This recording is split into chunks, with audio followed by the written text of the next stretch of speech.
afternoon, everyone. I hope you had a great lunch. We are here for the final round of the Minnesota State High School Mock Trial Championship. Congratulations to everyone for being here. It's really exciting, both to our final competitors and to everyone who participated in the tournament. This is a great day, and I'm honored to be here with you. My name is Kate Menendez. I'm a relatively new, although no longer the newest, federal district court judge for the District of Minnesota. Prior to becoming a federal district court judge about a year ago, I was a federal magistrate judge for 5.5 years. That's a lower level federal judge that is still involved with all the different types of cases that you see in federal court. And prior to that, I was an assistant federal public defender for my entire career. So 18 years as a public defender in federal court here in this courthouse and in our courthouse in Minneapolis. And I am delighted to be able to preside over this final round of the tournament. I'd like to invite our co-judges to introduce themselves. Hi, I'm Marcy Harris. I'm chairing the mock trial committee this year, and I've worked on the case committee. And it's a pleasure to be here.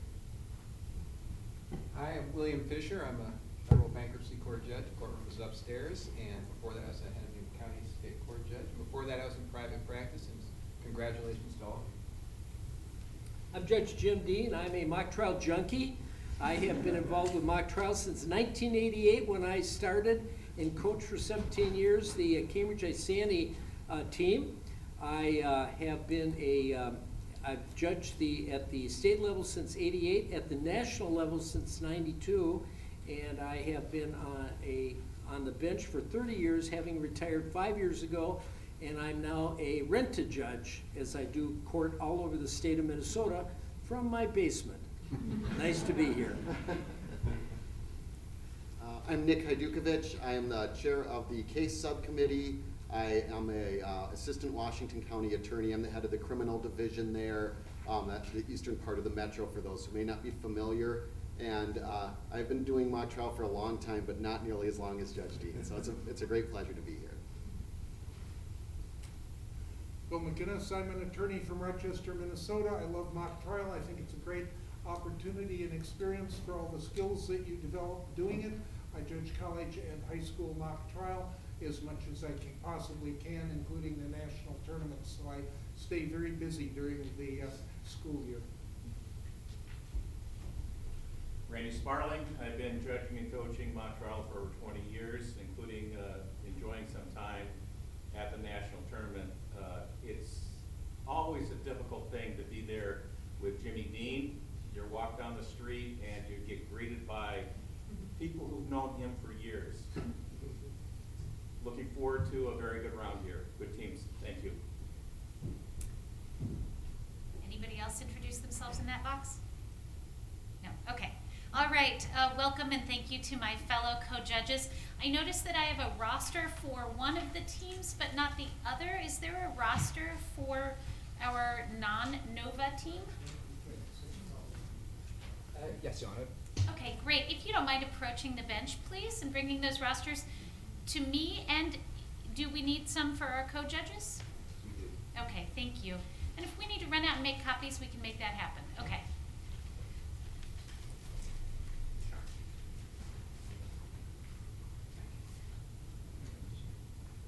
We can share. Yeah, that's what I did as well.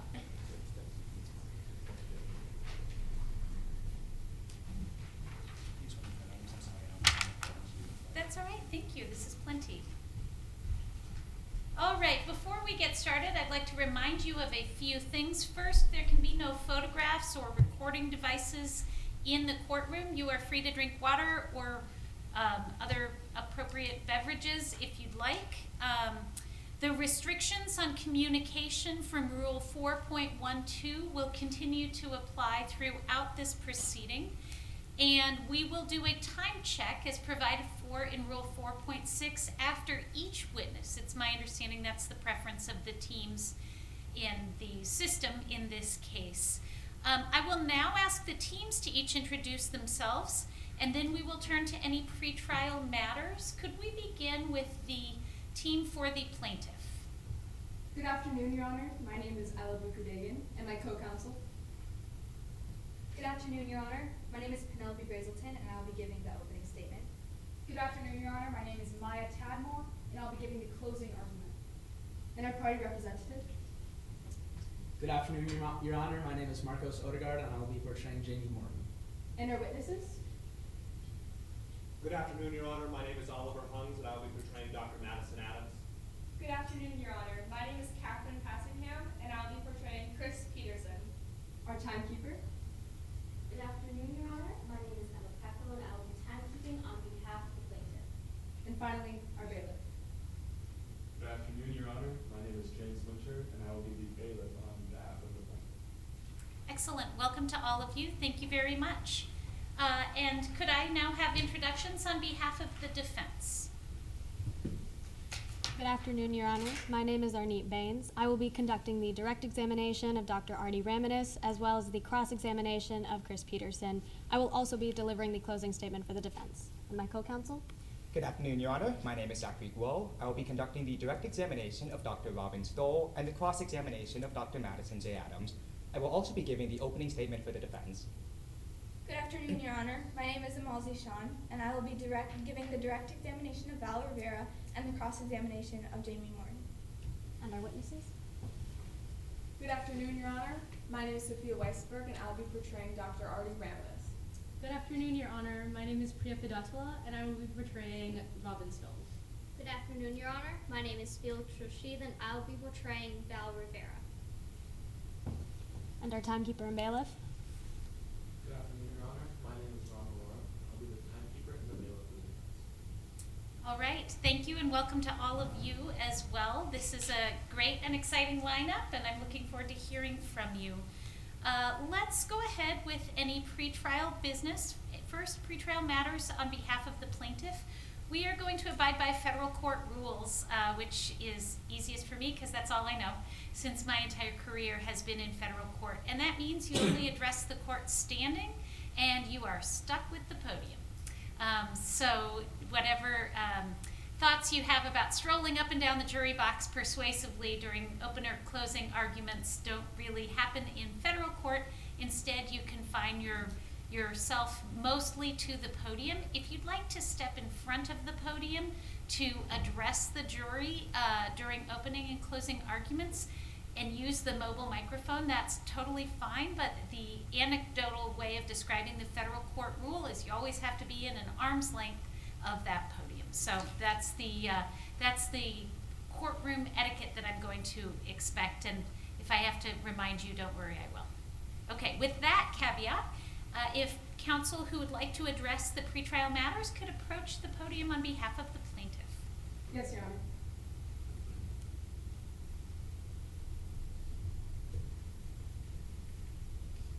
Can you hear me okay? Yep, there are buttons in the front of that podium that should allow it to go up and down. Excellent, so you don't have to bend over at all. Good afternoon, Your Honor. We ask your preference on stating objections. I'd prefer you state the objection by citing the rule and give a brief, no more than 2-sentence iteration about the nature of the objection. At that point, I will pivot to opposing counsel and ask for a similar 1 to 2-sentence opposition, if there is any, to the objection. And would you like us to ask before approaching opposing counsel, witnesses, and the bench? I don't need you to ask before approaching opposing counsel, but if you're going to approach either the bench or the witness, you should seek permission. And that would be for witnesses both on the plaintiff and defense. Yes, that makes sense. Thank you. And we ask that we have free use of the well. What do you mean by that?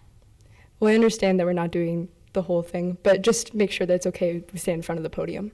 You may, like I said, with the caveat of the arm's length, you can stay in front of the you can stand in front of the podium. We ask that you accept all pretrial stipulations and grant the motions therein. I will grant the pretrial agreements and stipulations that have been proffered. Do those need to be read into the record at this time? I do not believe so, Your Honor. Okay. And also, we have already conferred with opposing counsel, but we do have a demonstrative for during one of our witnesses' testimony, and we ask if you would like us to enter it as an exhibit, the actual exhibit copy, and then use the demonstrative, or just use it as a demonstrative during his testimony. It's fine to use it as a demonstrative during the testimony. Do you have a copy that I can review in advance? I do. Would you like to see the enlargement or a copy of the exhibit? A copy of the exhibit is fine. Yes, Your Honor.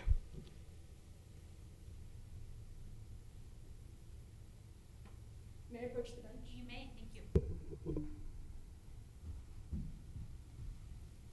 Thank you. Do you need this one back, or are you good? You can keep that, Your Honor. Okay, thank you. And finally, we ask that we be able to have water on our tables. Absolutely allowed. Both sides. With that, the plaintiff is ready to proceed, Your Honor. Okay, thank you very much. Any pretrial matters on behalf of the defense?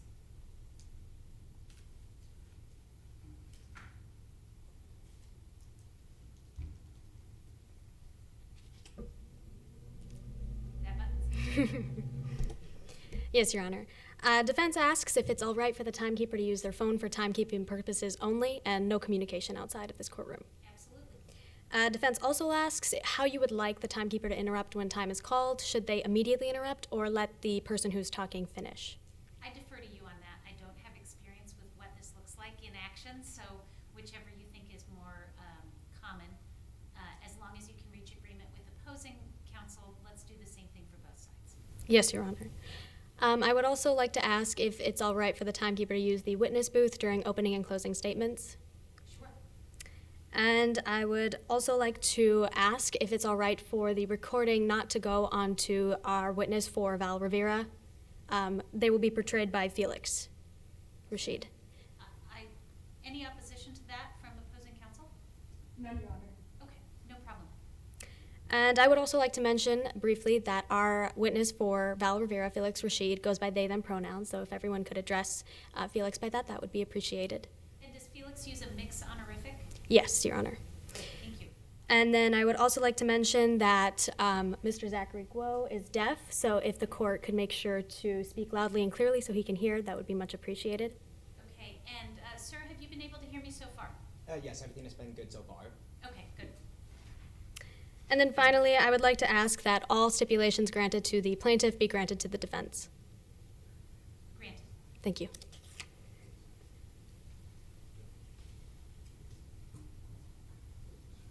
Okay, I think that concludes our pretrial matters. Has anything else come to either side's recollection that we need to address?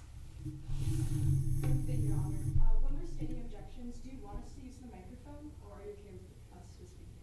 I am fine with you staying where you are for objections and not approaching the podium unless we're going to have a longer discussion. I do need you to use the microphone, in part for opposing counsel being able to hear. Thank you, Your Honor. Thank you. And the microphones are, the microphones are on when the green light is lit, which mine was not until just now. So that should make it even easier for everyone in the back to be able to hear. And keep them off when you're just sitting at tables so that you can have a little bit greater privacy in the co-counsel whispering. All right, why don't we go ahead and get started? Is the plaintiff prepared to offer a pretrial or an opening statement? Yes, Your Honor. Okay, you may begin.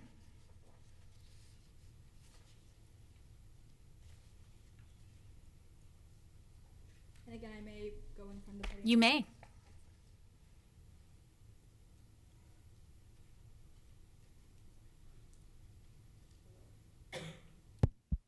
Testing. Okay. Oh, there you go. Excellent. It's on, yeah. You may proceed. All the signs were there. At 18 years old, Jamie Morton was a talented collegiate swimmer for the University of Minnesota. He'd had a passion for the water from a young age, and as a freshman on the team, swimming continued to be the center of his world. He spent his first season breaking records until January 29th of 2021.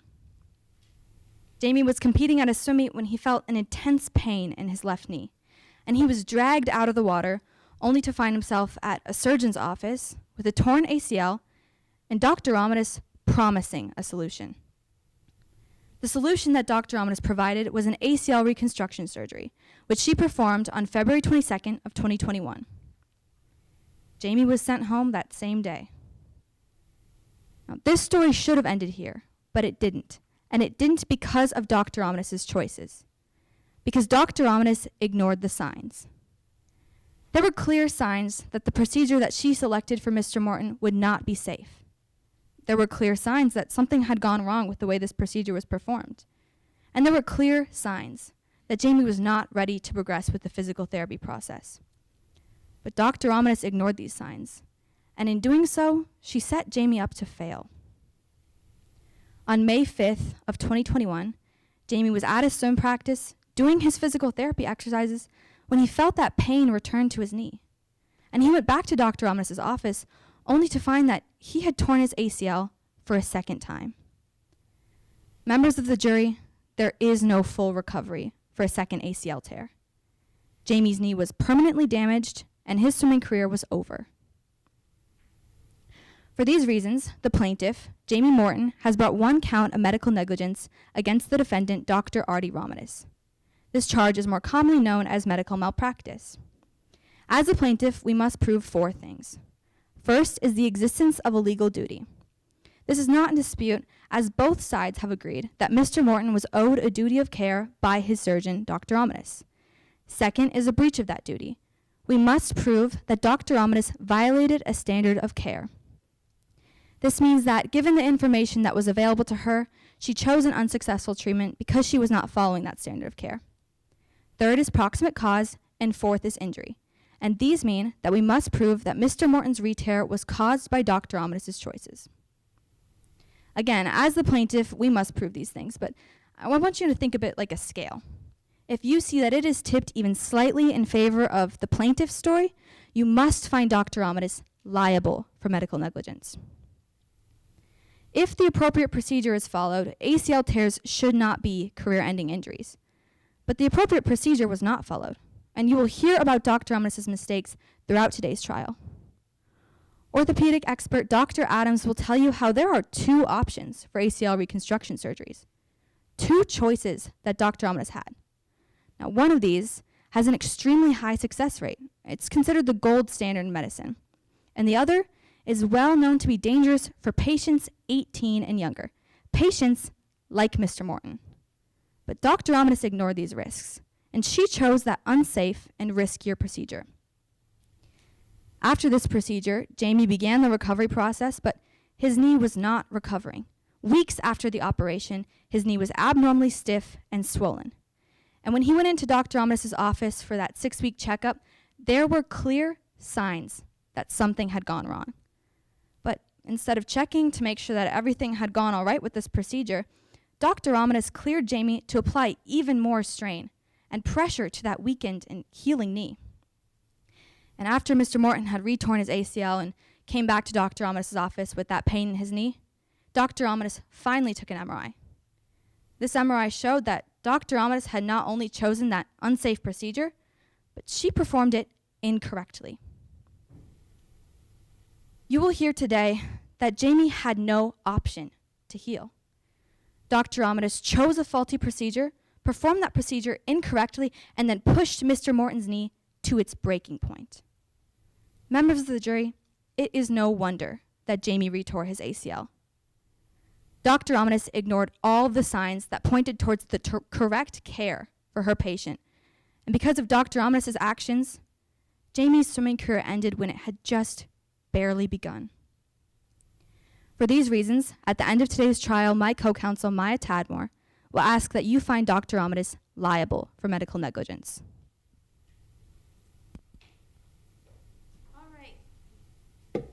All right, thank you, counsel. Will there be an opening statement on behalf of the defense?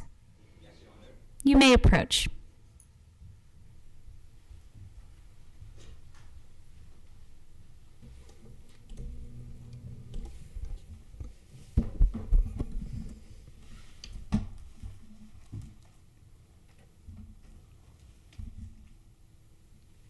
May I proceed? You may.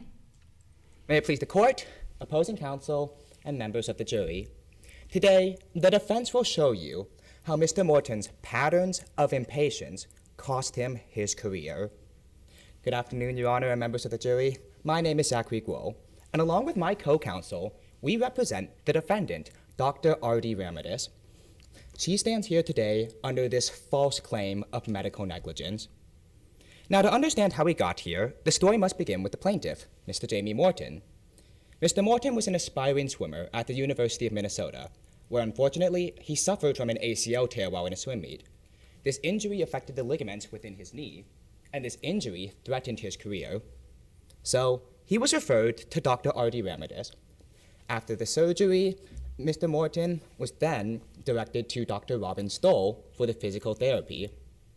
However, this is where patterns of impatience began to arise as Mr. Morton rushed the recovery against the doctor's orders.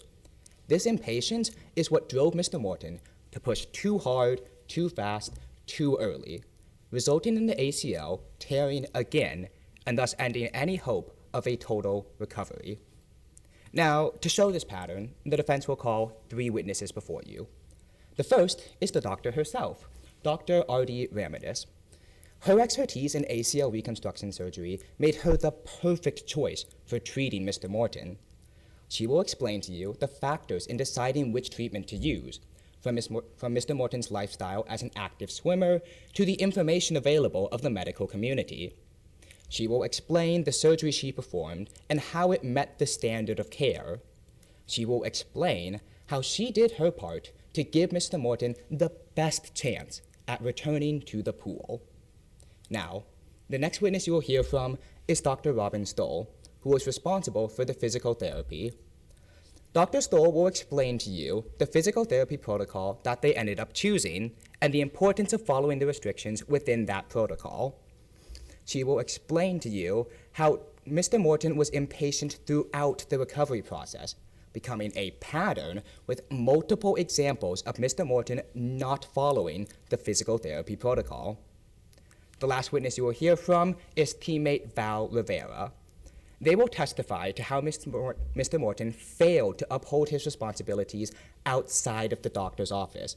They will tell you how he admitted at a house party that he had gotten into the pool before he was cleared to do so. Now, members of the jury, you are tasked with evaluating the question of whether or not Dr. R.D. Ramadis was medically negligent. Medical negligence, also known as medical malpractice, has 4 components, 2 of which you must determine in this trial. The first is whether or not Dr. Ramadis failed to provide a reasonable standard of care. Now, throughout this trial, you will hear plenty of reasons for why Dr. Ramadis made the choices that she did and took the actions that she did. The second component is proximate cause. Proximate cause refers to who was directly responsible for the injury. Now, in any doctor-patient relationship, the doctor has a responsibility to provide the best treatment they can, but the patient has an equal responsibility to follow the doctor's orders. In this trial, you will hear how Dr. Ramadis did her part in providing care, but it was Mr. Morton's own patterns of impatience that cost him his career. Members of the jury, to answer these questions, you must consider the greater weight of evidence. Think of this as like 2 swimming pools filled with water. At the end of this trial, you must determine which pool is more full of evidence and testimony in support of it, even if it is by just 1 drop. However, I am certain you will find oceans of evidence showing how it was Mr. Morton's patterns of impatience that cost him his career. This is why, members of the jury, at the end of this trial, my co-counsel, Ms. Arnette Baines, will come before you and ask that you find the defendant, Dr. Ramadis, not liable for medical negligence, for it was Mr. Morton's own patterns of impatience that cost him his career. Thank you. Thank you, counsel. Are the plaintiffs prepared to proceed with their first witness? Yes, Your Honor. The plaintiff calls Jamie Morton to the stand. Thank you.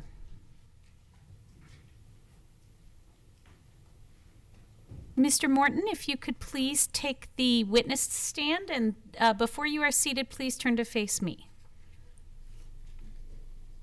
Oh, you do this? Okay, Go for it. Please raise your right hand.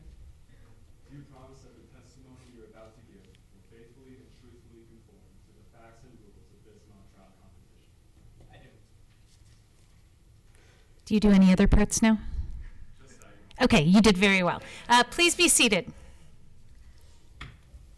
Your I'm Honor, going to may I- have you come and do it in my next trial. So, all right, counsel, you can proceed. Can everyone hear me all right? I can. Anybody have any concerns? Okay. Good afternoon. Good afternoon. Would you please introduce yourself to the jury? My name is Jamie Morton. I'm 20 years old and I'm a nutritional sciences major at the University of Minnesota. How are you involved on campus? Right now I'm the sports editor at the Minnesota Daily. That's our school's newspaper there. I just wanted a way to stay involved with sports at the U. Did you used to be an athlete at the University of Minnesota?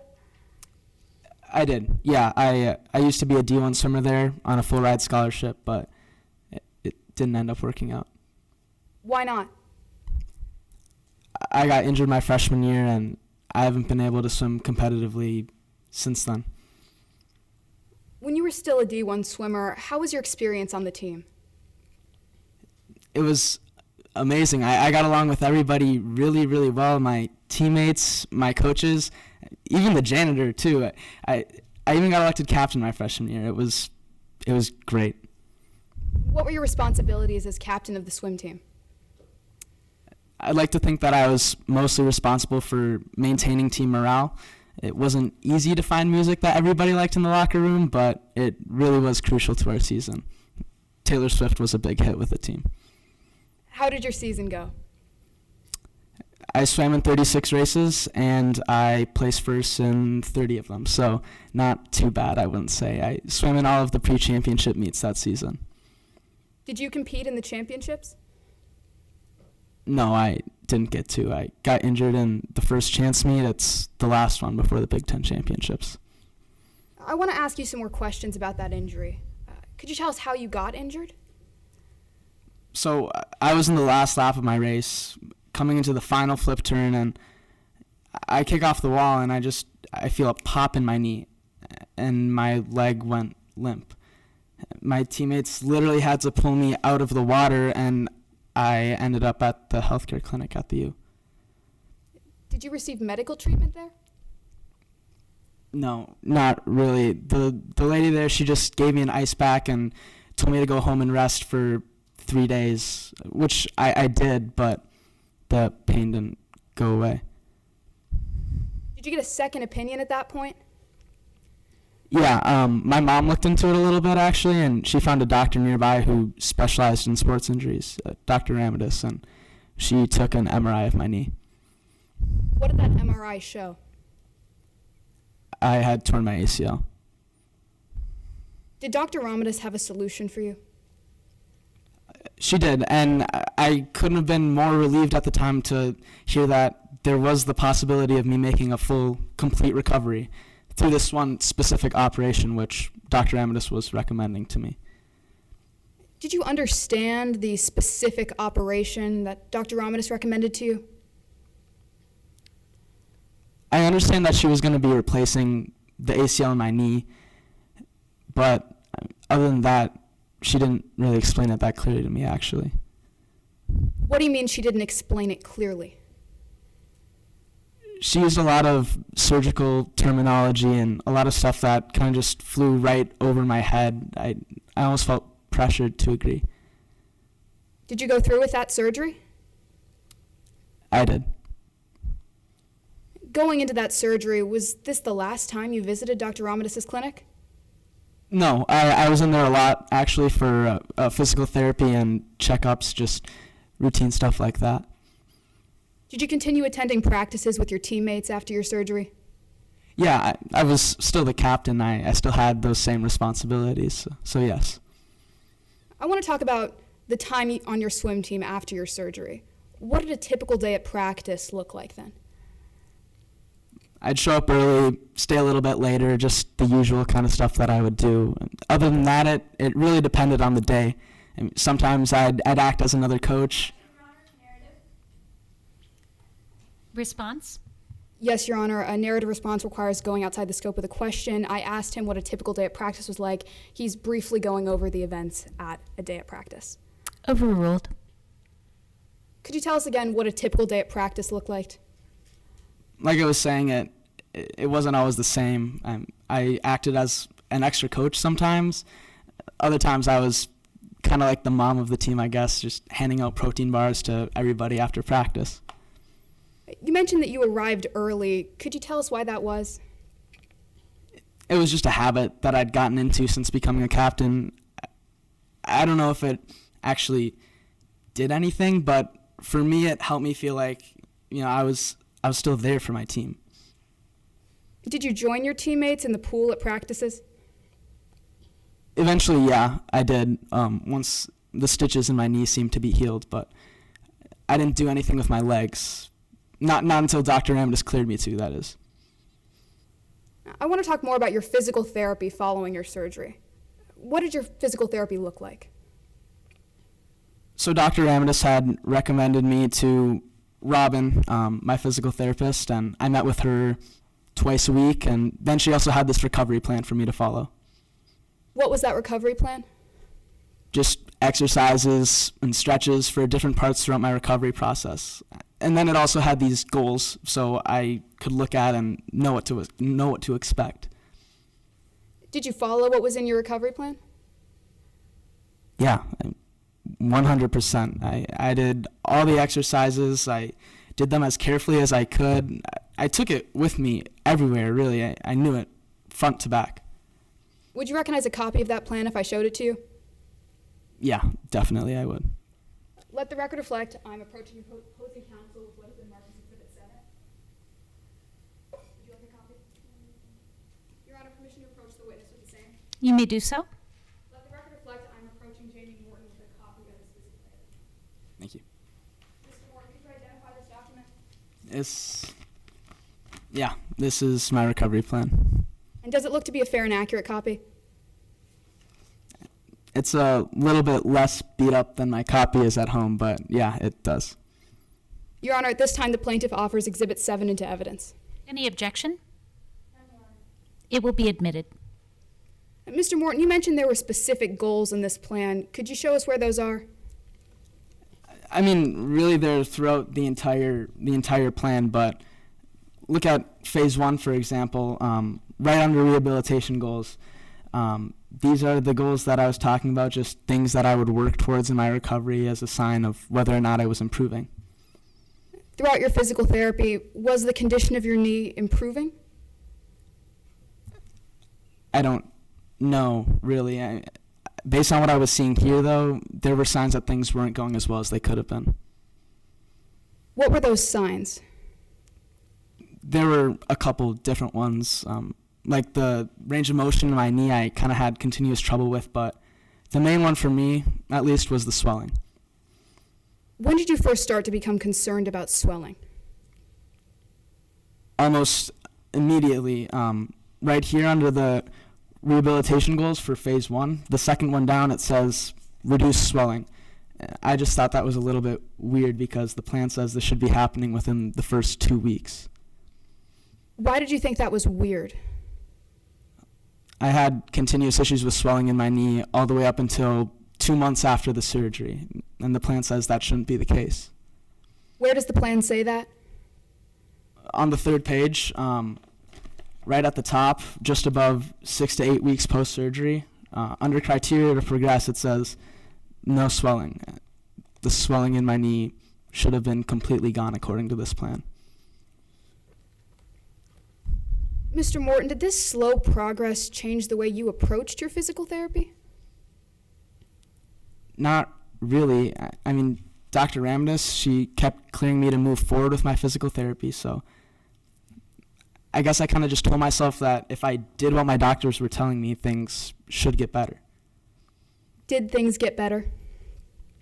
No. 10 weeks in, it was all over. What happened 10 weeks after your surgery? I was at a club workout with the rest of the team. Response? Your Honor, the witness specifically said it was all over at 10 weeks. My question calls pretty explicitly for him to explain what he means by that. I'll ask you to rephrase the question. Sustained. Yes, Your Honor. Mr. Morton, what happened in regards to your knee 10 weeks after your surgery? I was at a club practice just with the rest of the team doing my therapy exercises in the pool. And out of nowhere, it was the same pain in my knee. I didn't know what to do. I had to go back and see Dr. Ramidis again. What happened at that appointment with Dr. Ramidis? She told me that my ACL had retorn. Did you seek further medical attention after that point? I ended up getting a second surgery with a different doctor, obviously. Mr. Morton, are you still able to swim competitively? No, they kicked me off the team because of my injury. No further questions at this time, Your Honor. May I approach the bench to tender the evidence? Yes, you may. Actually, can you hand it to your bailiff and your bailiff can bring it to me? Yes, Your Honor. Thank you. May I approach? Yes, thank you. I'm going to keep you busy. Thank you. Will there be cross-examination on behalf of the defense? You may proceed. Can you hear me okay? I can, and can everyone else hear all right? Okay, very good. You can proceed. Good afternoon, Mr. Morton.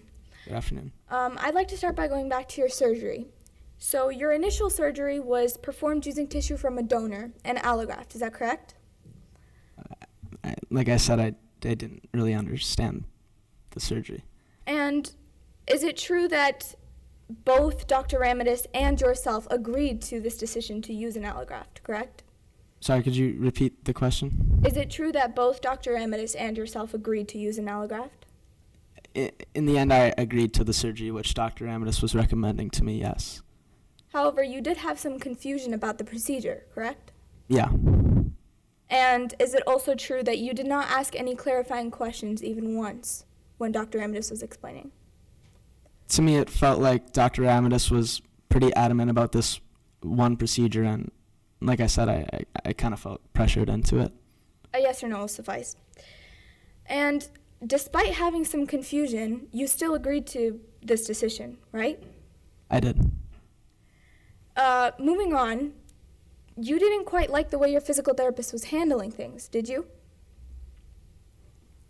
It wasn't necessarily that. It was more so I just would have preferred to have a physical therapist that was specialized for swimmers. And it's nothing personal. Robin's great, but it's just... So redirecting you back to my question, you didn't quite like the way your physical therapist was handling things, correct?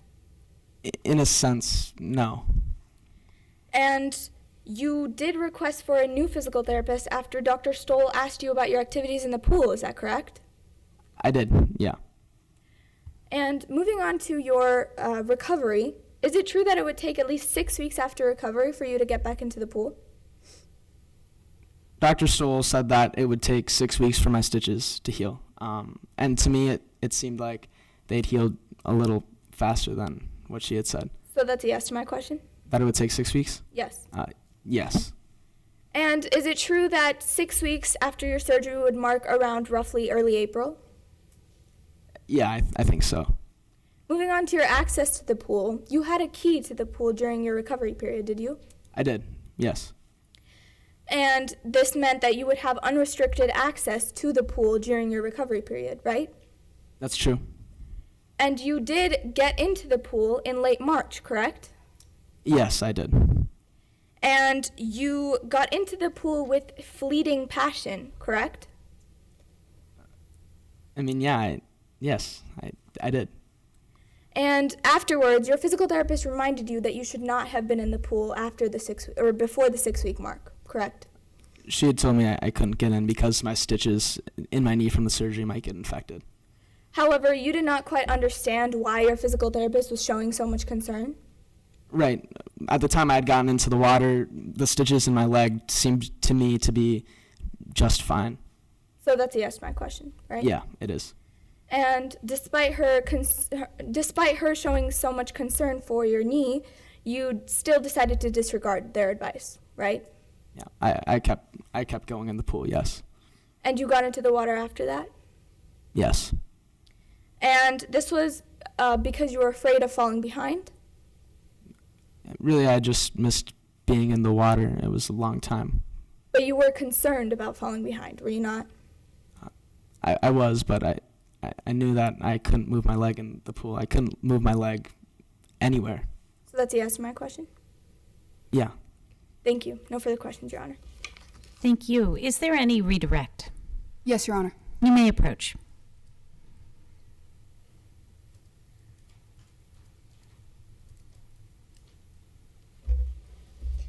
May I proceed, Your Honor? You may. Could you tell us exactly what you were doing in the pool when you'd entered in around late March? Nothing, really. I mean, I was just floating there. I was on a pool buoy, so I really couldn't do anything with my legs anyways. Even if I could, I wouldn't have. My knee was still healing. And what did you use your key to the university pool for? You know, all of the captains, we got keys to the pool. It was just kind of a customary thing. But I used it to show up early and stay later, kind of like I talked about earlier. Mr. Morton, did your stitches ever get infected? No, they did not. No further questions, Your Honor. Thank you. Is there any recross? None, Your Honor. Okay, thank you. That concludes our examination. You may step down. Is now an appropriate time for the parties to compare notes on timekeeping? Okay. What does that look like? Your Honor, for direct I have 14 minutes and 25 seconds, and for cross I have 14 minutes and 10 seconds. I also have about the same. Perfect. All right, let's continue. The plaintiff may call their second witness. Yes, Your Honor. The plaintiff calls Dr. Madison J. Adams to the stand. And I also ask at this time I be able to set up our demonstrative for this testimony. You may do so. And I'll count on the bailiff to handle this one. Please raise your right hand. Do you promise that the testimony you're about to give will faithfully and truthfully conform to the facts and rules of this mock trial competition? I do.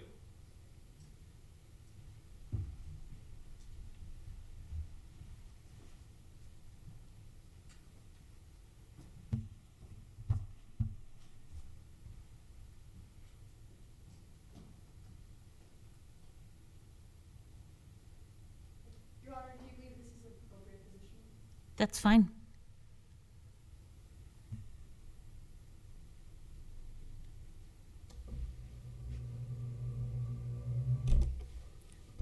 May I proceed? You may. Please introduce yourself to the court. My name is Madison J. Adams, and I'm an orthopedic surgeon in Tacoma, Washington. Good afternoon, Dr. Adams. Good afternoon. What's your educational background? After going to undergrad at the College of William and Mary and attending medical school at the Albert Einstein College of Medicine, I did my residency at the Mayo Clinic, so this case is a little bit of a homecoming for me.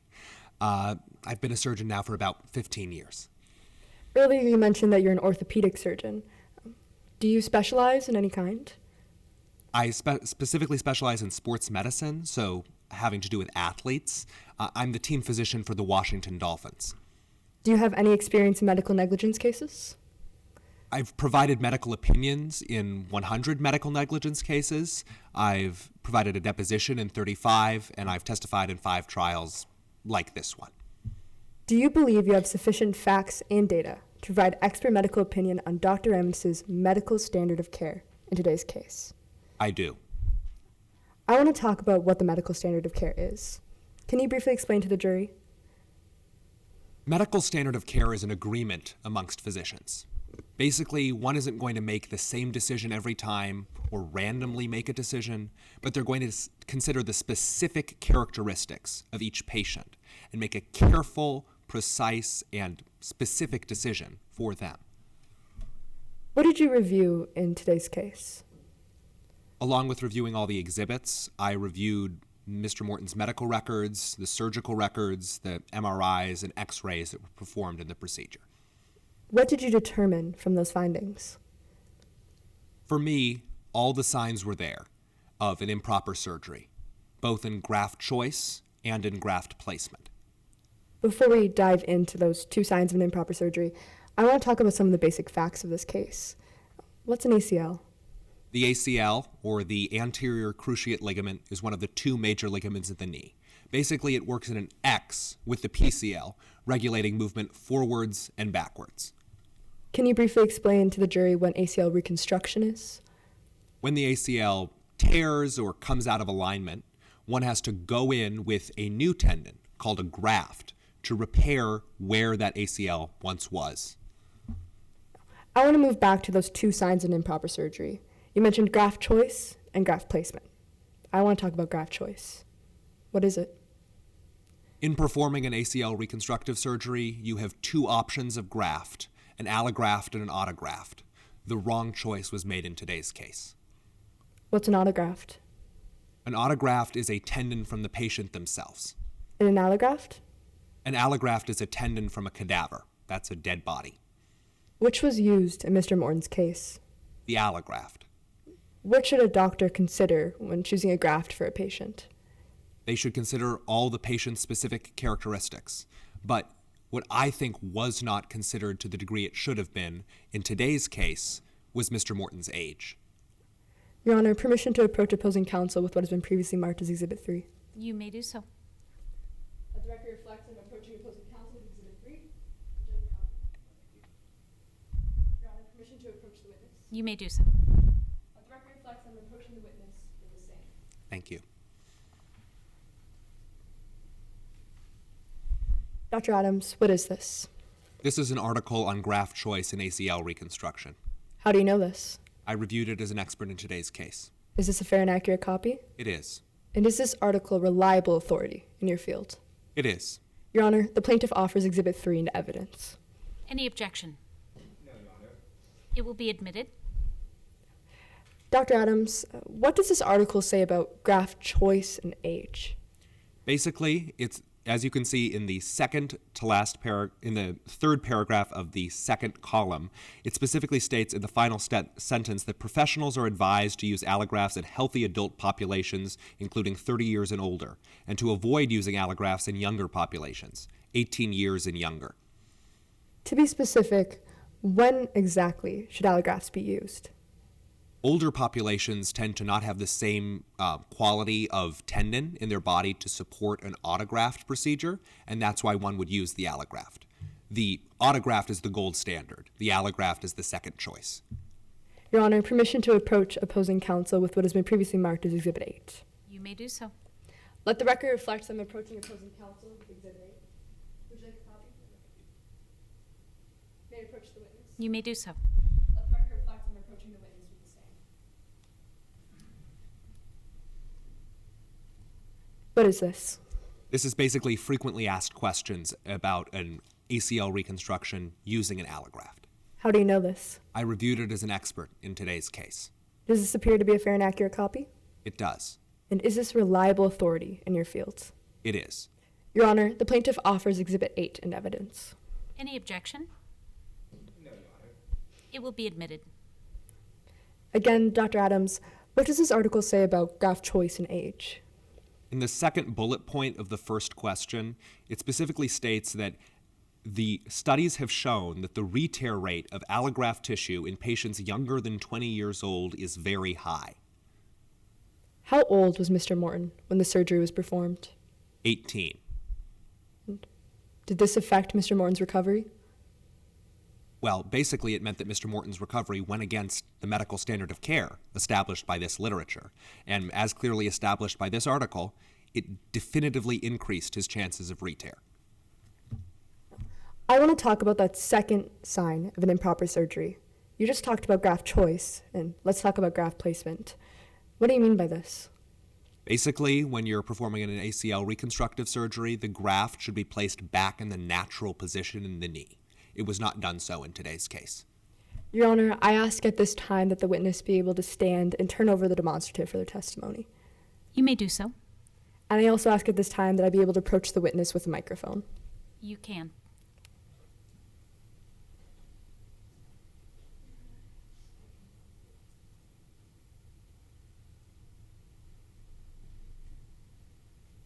Can we hear me? Yep. Okay. Dr. Adams, what exhibit is this?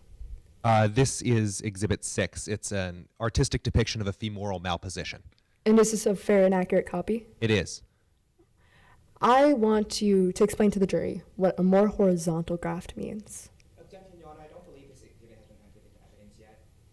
Oh, thank you. And is your objection to the nature of the demonstrative being inaccurate with respect to the exhibit, or simply that the exhibit has not yet been offered into evidence? Just that the exhibit has not been offered into evidence yet. Counsel, what's your response? Your Honor, as we talked about before in pretrial stipulations, you clearly stated that we did not have to enter into evidence, so I was just following that. I'm sorry. I think that the disagreement or the misunderstanding is that the enlarged exhibit didn't have to be separately introduced into evidence, but the assumption was that the underlying exhibit still needed to be. I may have been unclear. Please offer the underlying exhibit into evidence, if you would. Of course, Your Honor. Permission to approach opposing counsel? You may do so. Actually, if everyone agrees that the expanded version of the exhibit is accurate, you likely don't need to show him the small version. We can just work off the expanded version. Is that acceptable to opposing counsel? Okay, you can proceed from there, counsel. What is this, Dr. Adams? As I said, it's a femoral malposition. How do you know this? I reviewed it as an expert in today's case. Is this a picture of Mr. Morton's knee? No, it's a depiction of a graft similar to his knee. Your Honor, the plaintiff offers Exhibit 6 in evidence. Any objection, counsel? No, Your Honor, so long as the jury also understands that this is not meant to be a depiction of Mr. Morton's actual knee. And I will now instruct the jury that you should accept this exhibit for what it is, which is a diagram of a knee, although not perhaps specifically the knee in question today. You can proceed, counsel, and thank you, opposing counsel. Dr. Adams, can you briefly explain what a more horizontal graft is? This graft in green is at about a 10 o'clock position. If you'd imagine a clock, this is the natural, the correct position of a graft in the knee. As you can see, it provides the proper anterior-posterior stability, that's backwards and forwards, and the proper rotational stability. And the vertical graft?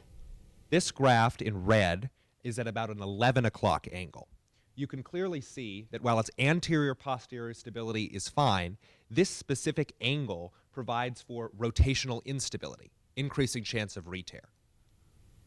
Which graft is closer to Mr. Morton's knee? The graft in red. And what did this mean for his recovery?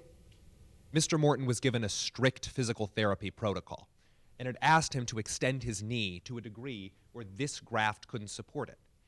This angle can't move the knee to the proper degree. It was counterproductive. Did this actually affect Mr. Morton's recovery? Mr. Morton had considerable lagging in his recovery, and it would be... Your Honor, improper opinion testimony. Can you explain the nature of your objection a little more thoroughly? Your Honor, the witness is testifying to the effect of the graft on Mr. Morton's recovery period, specifically the physical therapy. This is not something that the witness has been qualified as an expert in. And your response? Your Honor, to be clear, Dr. Adams is already familiar that Mr. Morton was having lagging physical therapy. And not only that, he is an expert in ACL reconstruction. And as a doctor, he should be familiar exactly how a vertical graft and more horizontal graft could affect recovery. This is why he's here today. Can I ask a question? Has your expert examined both the general literature and I'm assuming he's carefully examined the medical records of this patient and this knee? Yes, Your Honor. Okay. The objection will be overruled. You may proceed. Did this affect Mr. Morton's recovery? There were clear signs of lagging that would be similar to the kinds of lagging that would occur in a misplacement like this. Could Dr. Ramidis have done something to check on this lagging? An MRI would be a simple procedure to do. Why? Basically, Dr. Ramidis had the opportunity at his checkup to take an MRI, and he didn't do so. Mr. Morton's progress was lagging, and Dr. Ramidis didn't even have to be there for the MRI, but he didn't do it. Finally, Dr. Adams, in your expert medical opinion, do you believe that Dr. Ramidis met the medical standard of care in today's case? No. No further questions, Your Honor. And I ask at this time I be able to tender the evidence. You may do so. I'm going to invoke the services of your bailiff. You may be seated, Doctor, and will there be cross-examination? Yes, Your Honor. You may. Thank you. Thank you very much.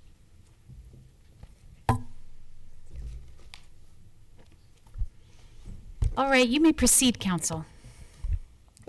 So, Dr. Adams, on your direct examination, you discussed a lot about these articles. I'd like to look at these articles further in detail. Would you like a copy of Exhibit 3?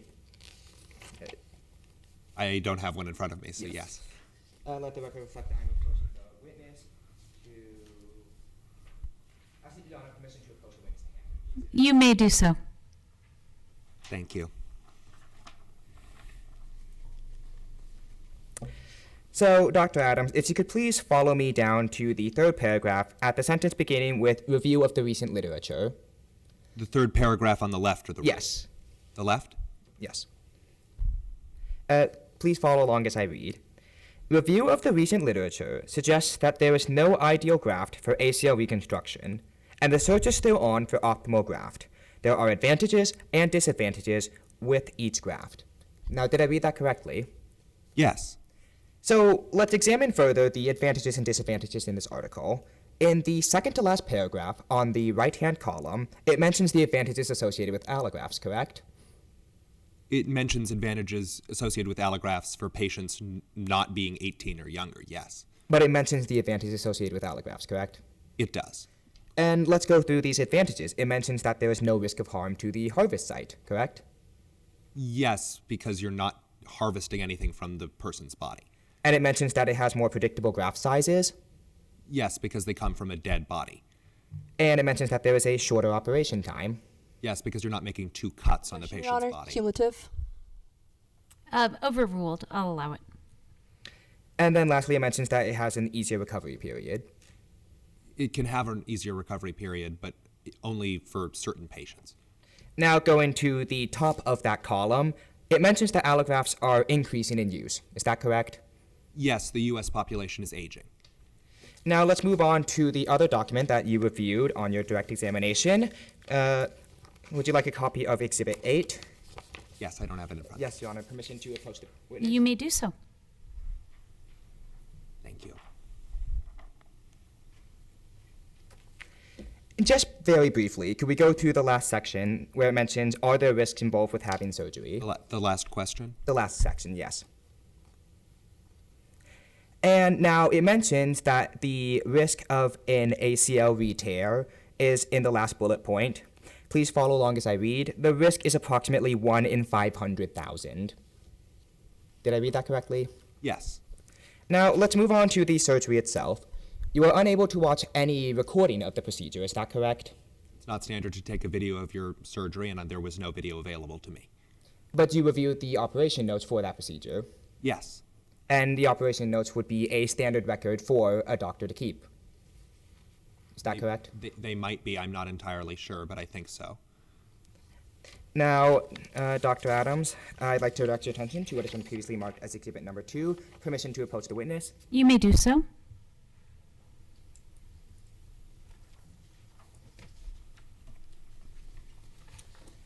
Dr. Adams, could you identify this document? As you said, it was the surgical records of Mr. Morton. And was this one of the documents you reviewed for this case? I reviewed all the exhibits, yes. Has it been changed or altered in any way? Not so far as I can see. Your Honor, the defense offers Exhibit Number 2 into evidence at this time as its authenticity has been stipulated. Any objection? Yes, Your Honor, hearsay. Can I see a copy of Exhibit 2? Yes, Your Honor. Permission to approach the bench? You may.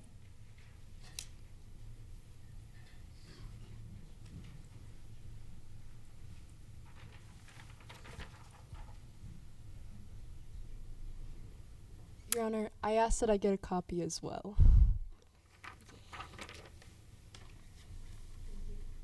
Does counsel not have a copy from pretrial preparation of Exhibit 2? Yes, Your Honor, just not readily available, but I can grab it. Okay. Okay, if you could explain the nature of your objection. Yes, Your Honor. I believe that opposing counsel is attempting to use the hearsay exception 8036, but I do not believe all of the 3 tenets have been met correctly. And tell me what tenet you think has not been met. Specifically, there's no foundation been laid that this was recorded at a time near the surgery. I would ask that opposing counsel lay that foundation. Okay, if you could proceed.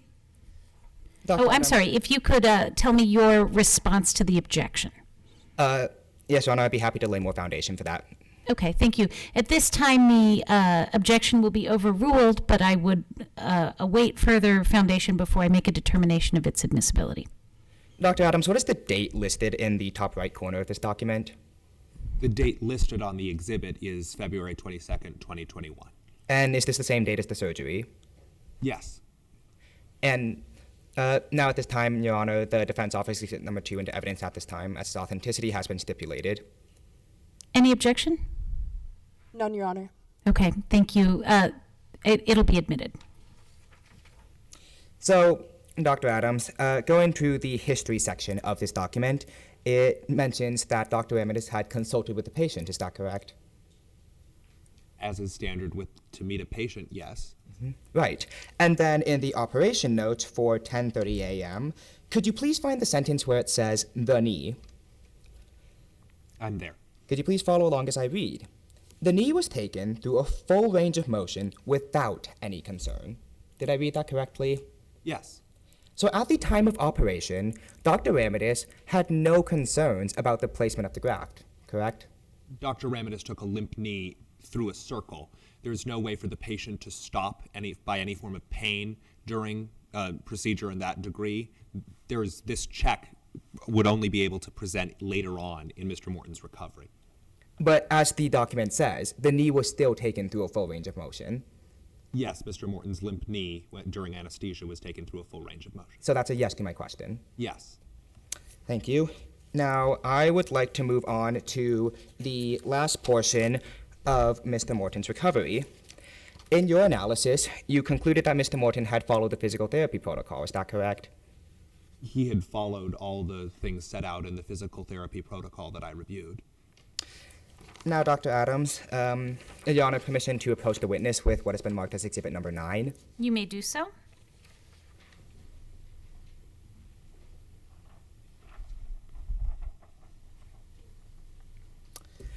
Dr. Adams, could you identify this exhibit, please?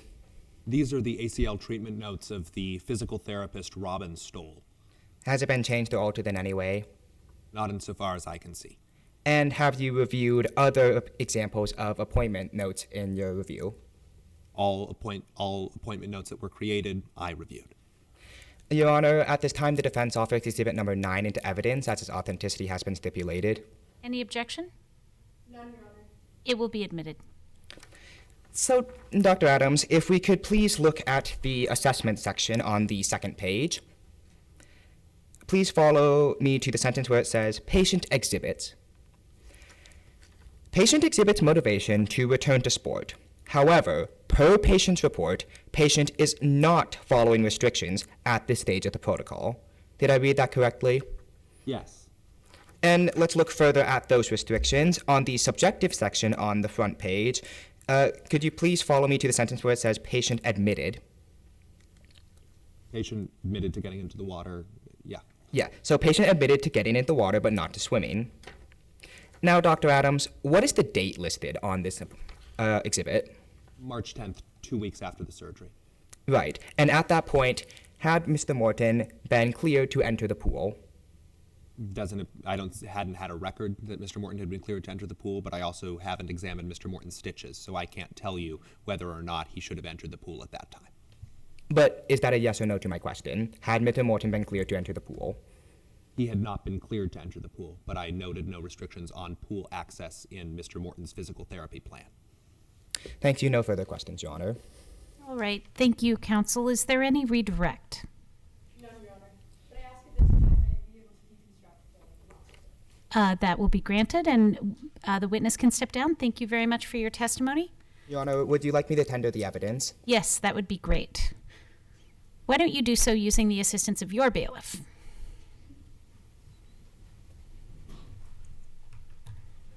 You may. Thank you. Thank you very much.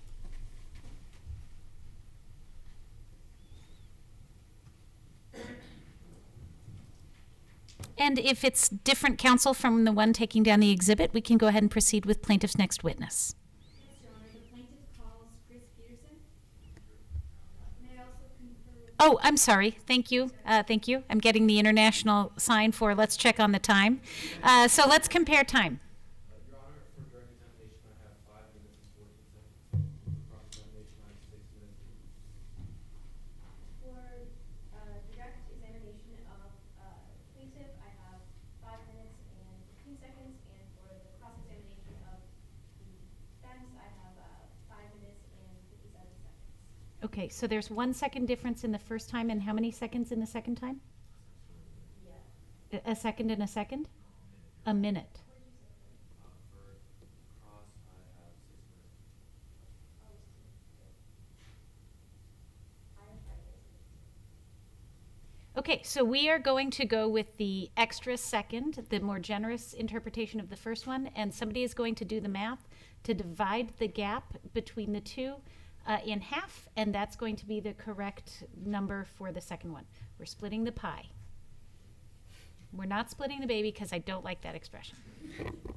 All right, and now we can proceed with swearing the witness. Please raise your right hand. Do you promise that the testimony you are about to give will faithfully and truthfully conform to the facts and rules of this mock trial competition? I do.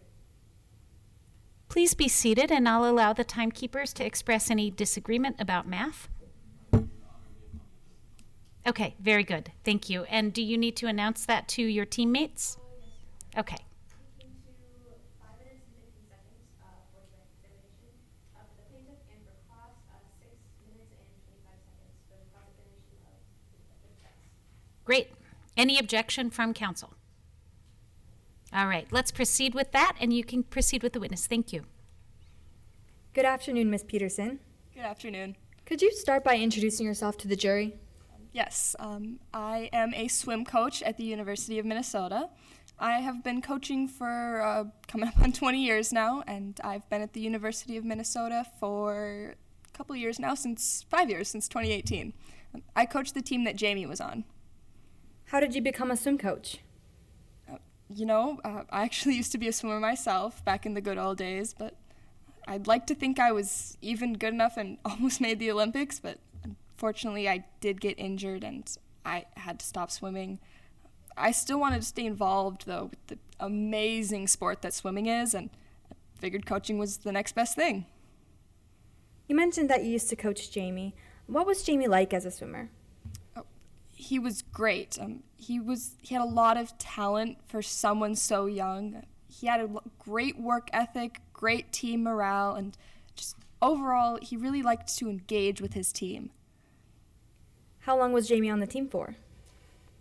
His first and only season was the 2020 to 2021 season. How did that season go for Jamie? It went amazing.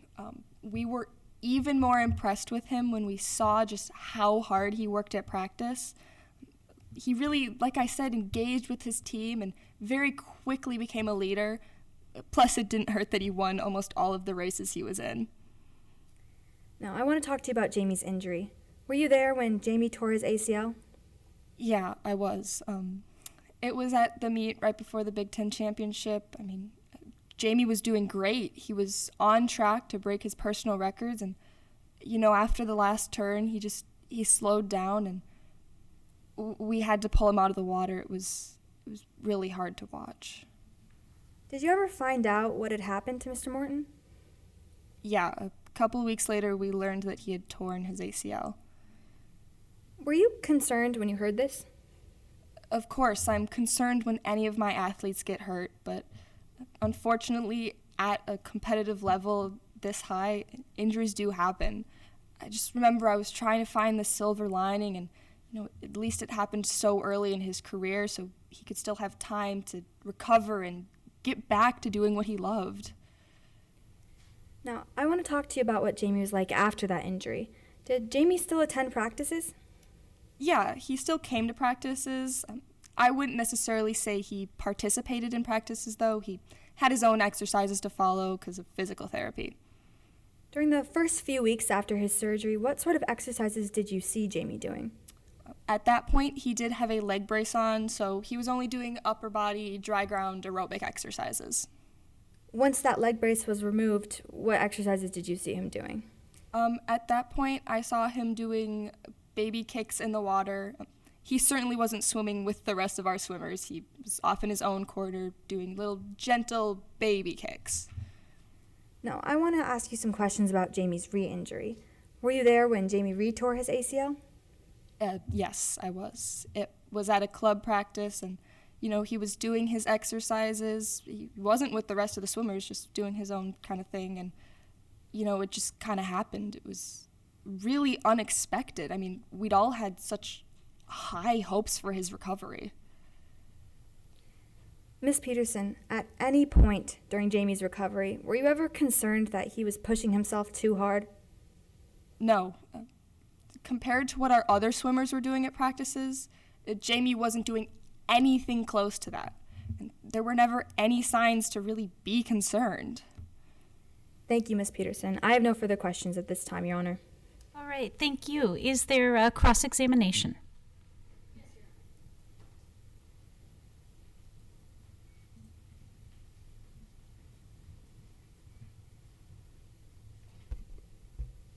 May I proceed? You may. Let's talk about your job. Prior to becoming head coach of the University of Minnesota swim team, you had hoped to qualify for the 2004 Summer Olympics. Yes, I had. It's kind of every swimmer's dream. However, you set an aggressive pace with your training. Objection, Your Honor, relevance. Overruled. Let me re-ask the question. You did set an aggressive pace with your training for the Olympics. Fortunately, yes, I did. This ultimately ended up causing you to injure yourself. Yes, it did.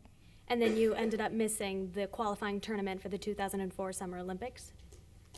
Yes, I did. Now, currently you've been relegated to an assistant coaching job. Yes, temporarily. And this is due to an ongoing investigation, right? Yes, it is separate from this case, but yes.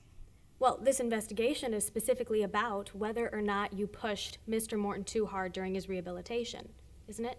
It is, but I did no such thing. Now, let's move on to Mr. Morton's rehabilitation. You claimed to only have seen him doing upper body exercises, right? Yes, for the first 6 weeks or so, I only ever saw him doing upper body exercises because he had a leg brace on. However, Mr. Morton had a key to the pool, didn't he? Yes, it is customary for captains to give any of the coaches keys. Furthermore, there were moments when Mr. Morton was at the pool before or after practice. Objection, Your Honor, as to improper character evidence. Can you restate the question? There were moments when Mr. Morton was at the pool either before or after practice. How is this improper character evidence?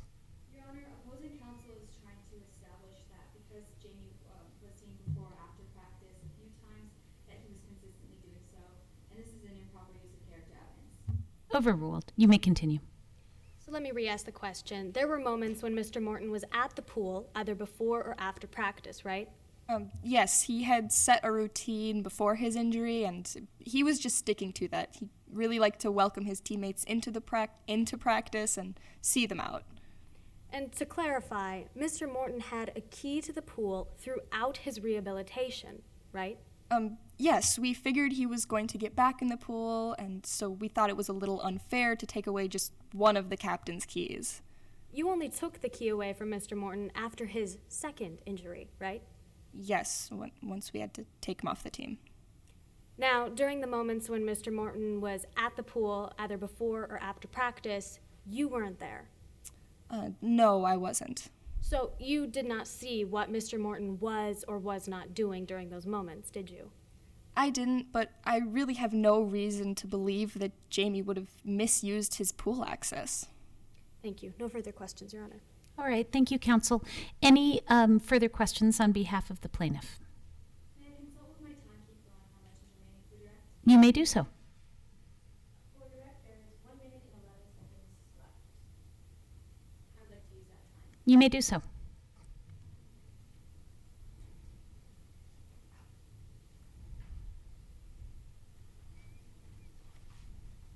May I proceed? You may. Miss Peterson, why did you give Jamie a key to the pool? Well, as I said a little bit before, it is very customary for captains to have a key to the pool, typically so they can either A, let themselves in the Minnesota cold winters, or B, so they can just kind of get there and welcome their team into practice. That is what we value as a captain, is good team leadership. Thank you, Miss Peterson. I have no further questions, Your Honor. All right, thank you. Any further cross-examination?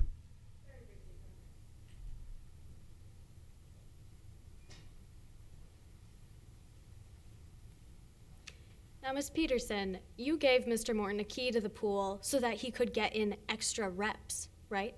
Yes, that was another reason. Thank you. No further questions, Your Honor. Thank you. You can step down. Are there any further witnesses on behalf of the plaintiff?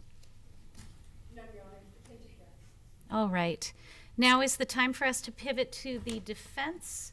Do we need to do any more time checking, or we start things over at this point? Okay. Okay, very good. Would the defense choose to call witnesses at this time? Yes, Your Honor. The defense calls Dr. Artie Ramadis to the stand. All right.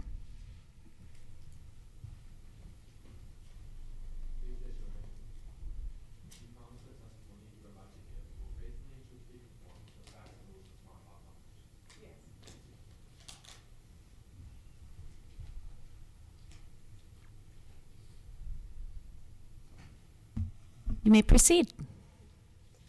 Could you please state your name for the court, spelling the last? Artie Ramadis, Ramidus. And where are you from, Dr. Ramadis? I'm from a small town in Iowa. What's your current occupation? I'm an orthopedic surgeon. Let's backtrack a bit and talk more about your prior education and work experience. What higher education degrees do you have? Well, after high school, I attended Northwestern University, where I got a BA in Biological and Physical Sciences. And what other specific achievements have you had related to your education? Well, I then took the MCAT, where I scored a 518, and then I attended the University of Minnesota Medical School, where I graduated near the top of my class with high honors. And what did you do upon graduating from medical school? Well, then I was accepted to a nationally recognized orthopedic surgery residency, and there I completed my 5 years residency, and I became a board-certified orthopedic surgeon, and I'm licensed to practice medicine in Minnesota. And what was your first job after completing your residency? After my residency, I got a job at Midwestern Health Services, where I worked as an orthopedic surgeon for 3 years. And then back in 2018, I decided to start my own practice specializing in athletic orthopedic surgeries. Let's talk more about your practice. What's it called? Ramadis and Associates. And what is the process for a patient to receive care at Ramadis and Associates?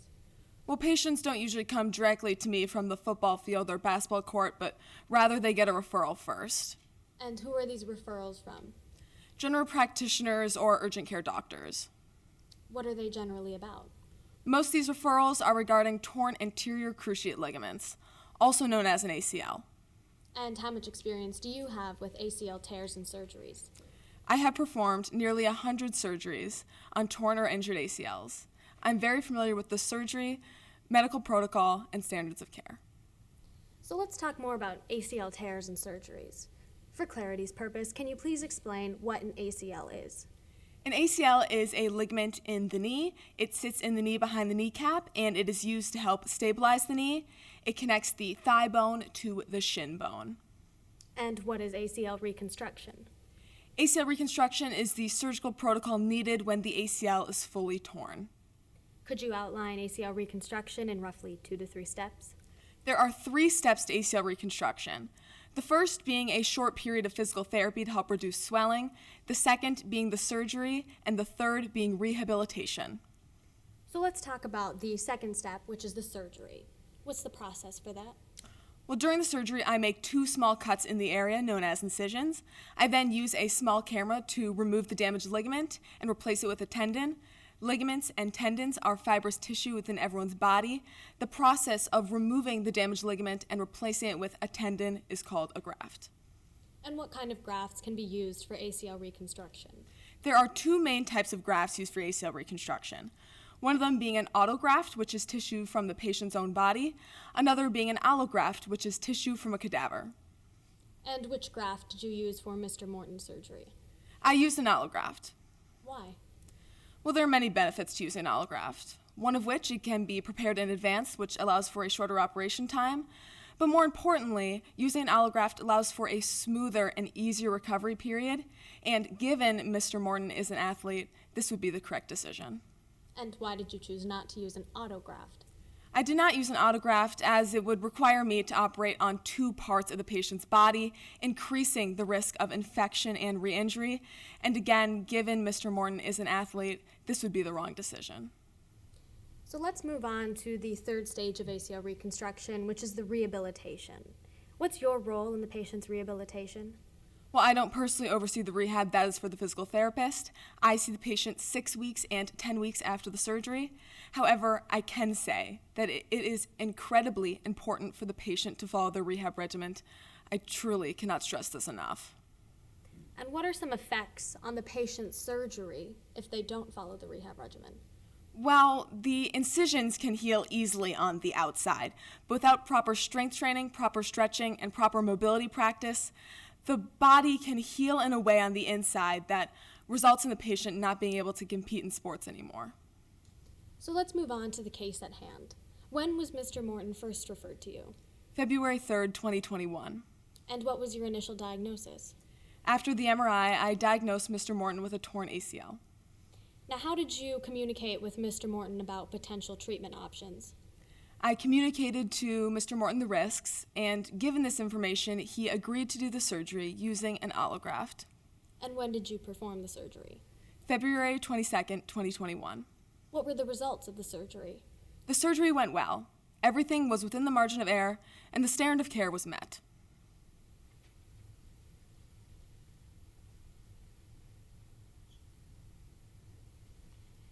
Your Honor, may I retrieve Exhibit 2 from the bench? You may. Permission to approach the bench. You may. Find Exhibit 2. Give me just a moment here.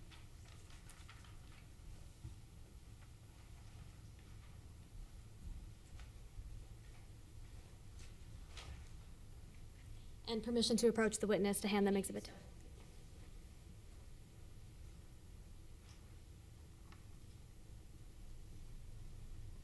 Now, Dr. Ramadis, could you please just briefly explain what this exhibit is? These are my operation notes for Mr. Morton. And do you do this for all of your ACL surgeries? Yes, I take notes for all of my operations. Now, looking at Mr. Morton's notes, was there anything abnormal about his surgery? After reviewing these notes, there is nothing abnormal about the surgery, and there were no signs that there was anything wrong with the placement of the graft. And how was the placement of the graft at the surgery? Well, as you can see at 10:30 a.m., it says that the knee was taken through a full range of motion without any concern.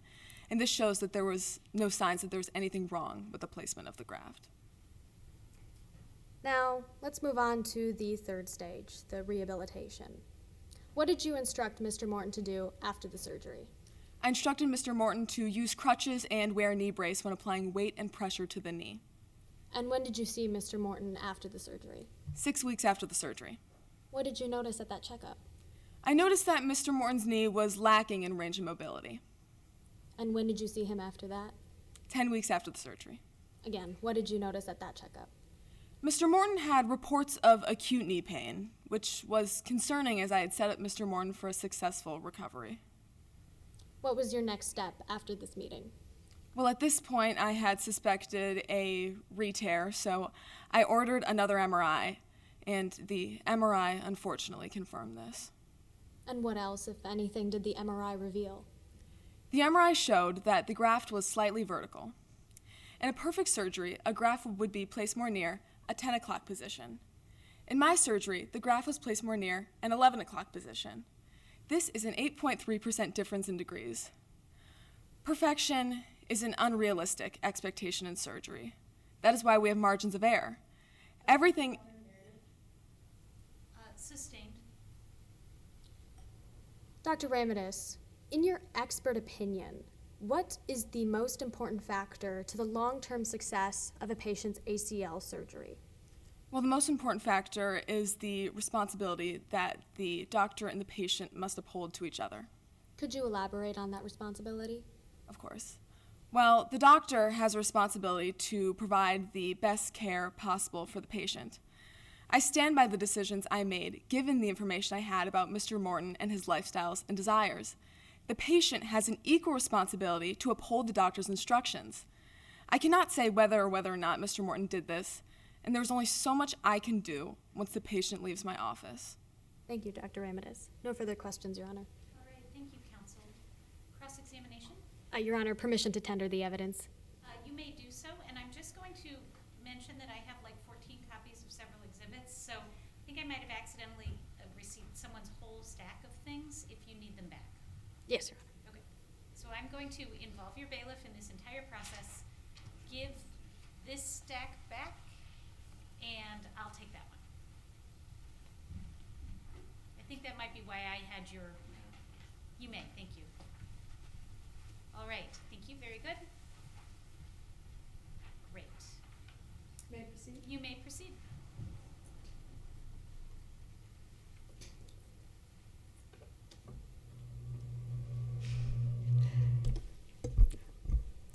Good afternoon, Dr. Amadis. Good afternoon.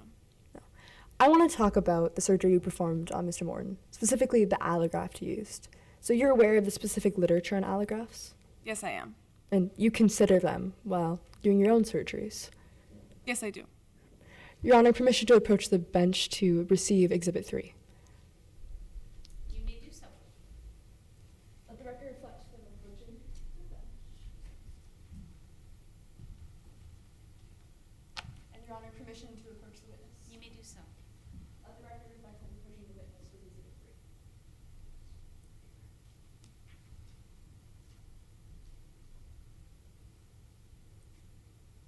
Dr. Amadis, you're familiar with this article? Yes, I am. And that's because you reviewed it in today's case? Yes, I did. And this article outlays specifically who should have an allograft. It has a recommendation, yes. And why they might have an allograft? Yes. Now, I want to direct you to the second column, the third paragraph where it says professionals are. Are you there, Dr. Amadis? The second paragraph? Which paragraph? Second column, third paragraph. Yep. Now, please read silently as I read aloud. Professionals are advised to use allografts in healthy adult populations, including 30 years and older, and to avoid using allografts in younger populations, 18 years and younger. Did I read that correctly? Yes, you did. Now, you also mentioned that there's other reasons why you would pick an allograft. Yes. And one of those are for athletes. Yes. Dr. Amadis, nowhere in this article does it state that athletes should have an allograft. Well, there are many reliable articles, and this is just one specific instance. I want to talk about those other reliable articles. Your Honor, permission to approach the bench to receive Exhibit 8. You may do so. Let the record reflect that I'm approaching the bench. And I'm just going to also hand you Exhibits 6 and 7 so that you don't need to keep walking.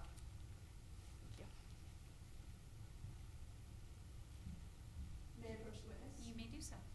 Let the record reflect that I'm approaching the witness with the stand.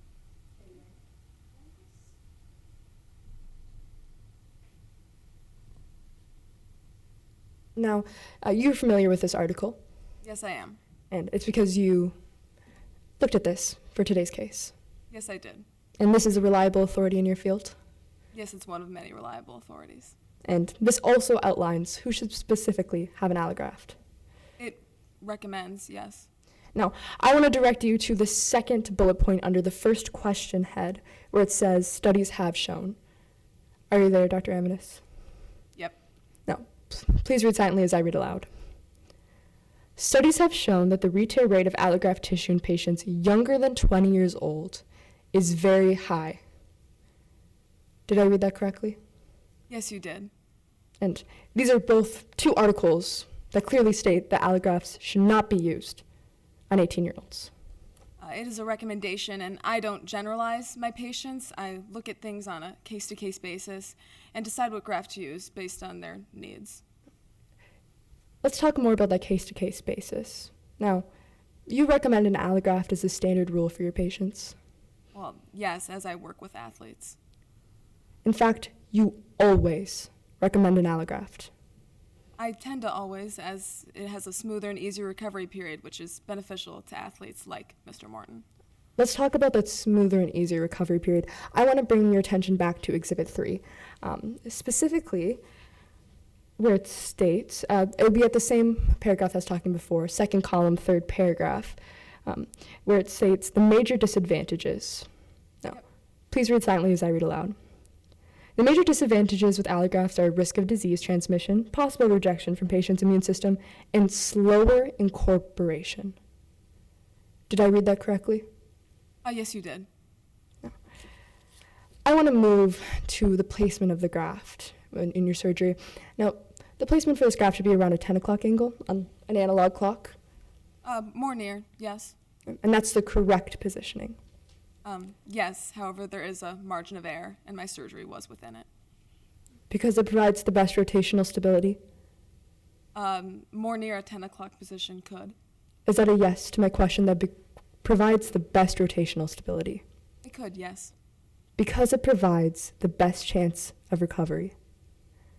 It could, however, surgery is not perfect. It's an unrealistic expectation. That's why we have margins of error, and my surgery was within that margin. Dr. Amadeus, your angle looked like an 11 o'clock. It was more near, however, it was within the margin of error, and the standard of care was met. Dr. Amadeus, to be specific, your graft looked like an 11 o'clock angle. It was more near an 11 o'clock angle, yes, but it was within the margin of error. A full 30 degrees from the correct positioning. Yes, an 8.3% difference of degrees within the margin of error, as surgery is not perfect. And that malpositioning can cause a higher risk of rotational instability. A very slightly higher risk, it could.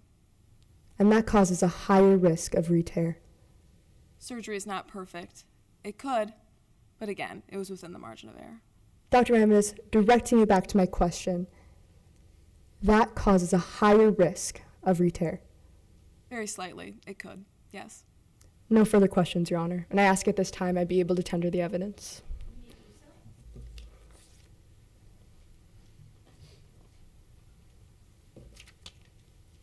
May I approach? You may do so. Can you redirect? Yes, Your Honor, briefly. And the bench. Thank you.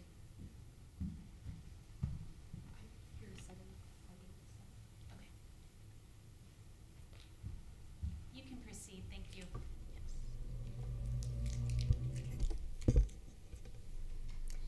Now, Dr. Ramidis, when choosing the graft for the patient, why is it important to consider other factors besides age? Well, age is just one factor, but more importantly, there is lifestyle of the patient and the patient's own desires. Mr. Morton wanted an easy recovery period, and an allograft would allow that. Was there any other major benefit to an allograft for Mr. Morton? Well, an allograft allows for, again, the easier recovery period, and it is very beneficial for an athlete like Mr. Morton. Thank you, Dr. Ramidis. No further questions, Your Honor. All right, thank you. Any additional cross-examination? None, Your Honor. All right, thank you. The witness can step down. And the defense may call their second witness. We're going to do a time check first. Thank you. Maybe I'm not going to need to be reminded of that at some point during the round, but I doubt it. Let's do a time check, please. Your Honor, for direct examination, I have 15 minutes and 51 seconds, and for cross-examination, I have 11 minutes and 56 seconds. Your Honor, I have 15 minutes and 56 seconds for direct, and for cross-examination, I have 11 minutes and 56 seconds. Okay, how far apart are those? It's like 5 seconds. I believe it's 5 seconds. Okay, for both of them? Why not? Yeah, sure. I'll let them before. Okay, good, let's do that. Thank you. All right, now you may proceed. The defense calls Dr. Robin Stoll to the stand.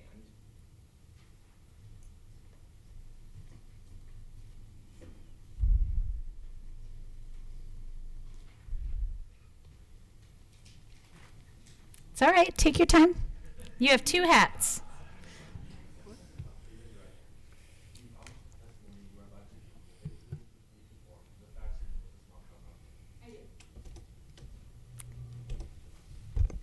And if you could just wait a moment for the timekeeper to get ready.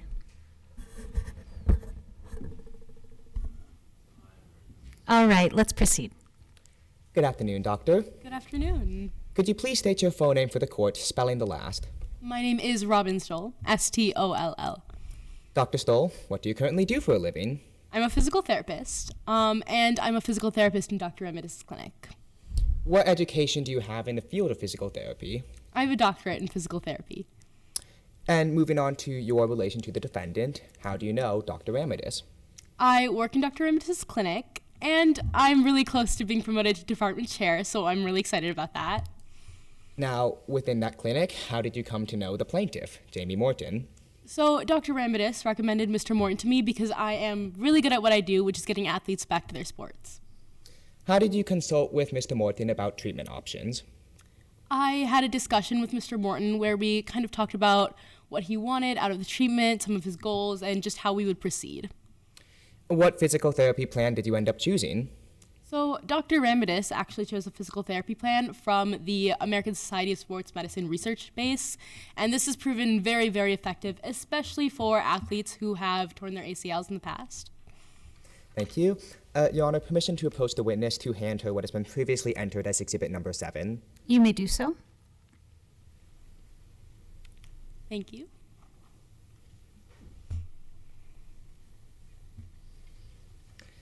So, Dr. Stoll, going through this document, could you summarize the main components of this plan? Yeah, so we were able to create a physical therapy rehabilitation plan with 6 phases. And in each of these phases, there's a set of rehabilitation goals, some exercises, and some restrictions for Mr. Morton to complete. And phase 6 falls at about 6 months post-operative surgery, so the entire rehabilitation plan should have really only been 6 months. What was the end goal of this plan? Well, the end goal of this plan, like the end goal of really any rehabilitation plan, would have been to get Mr. Morton back to the pool, so the athlete back to the sport. Now, as the physical therapist, what is your role in making sure this plan is working? Well, as a physical therapist, it's my job to check in with Mr. Morton at appointments, make sure everything is progressing as needed, and really tailor the plan if needed. Now, did you tailor this plan? Yeah, so a couple of weeks into the whole rehabilitation process, I started to notice that range of motion was still being affected, so we decided to move from strengthening to stretching the knee. In your expert opinion, how would this change the recovery?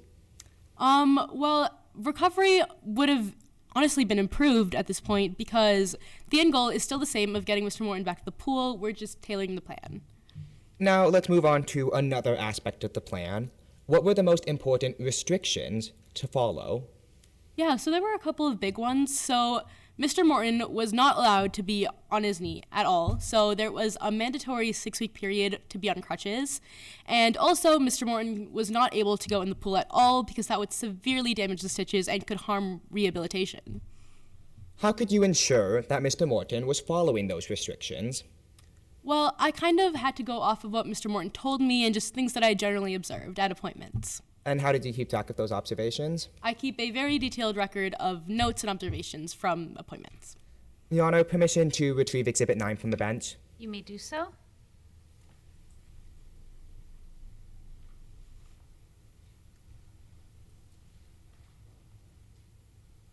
Maybe you may do so. Okay, hang on. I think I might have turned Exhibit 9 over to you in paper form. Did you have it in paper form rather than I think I gave it back to your team in a stack of things. Yes, I have it, Your Honor. Okay. Permission to approach the witness with the exhibit. You may do so. Thank you.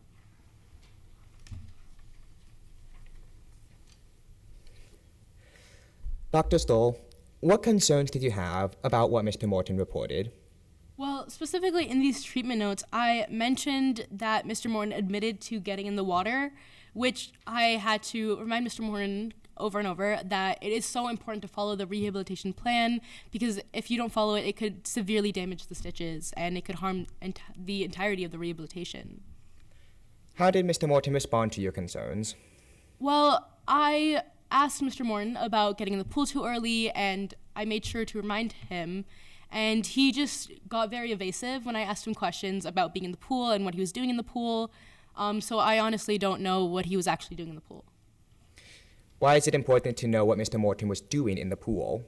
Well, it's so important because there were really only 3 things that Mr. Morton could actually do in the pool, and none of these things, and there were basically 2 were kicks and 1 was jogging in the pool, and doing anything else would severely damage the stitches and could harm recovery.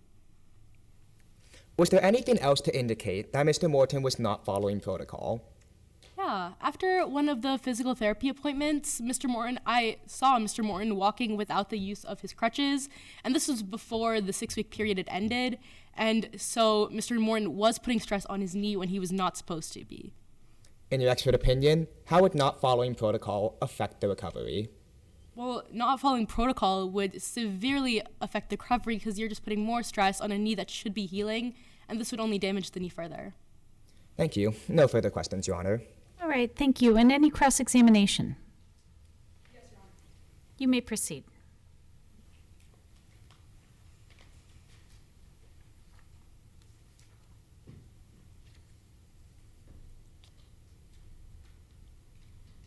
Your Honor, may I approach the bench to retrieve Exhibit 7?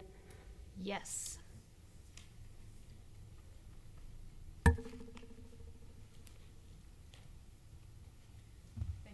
You're welcome.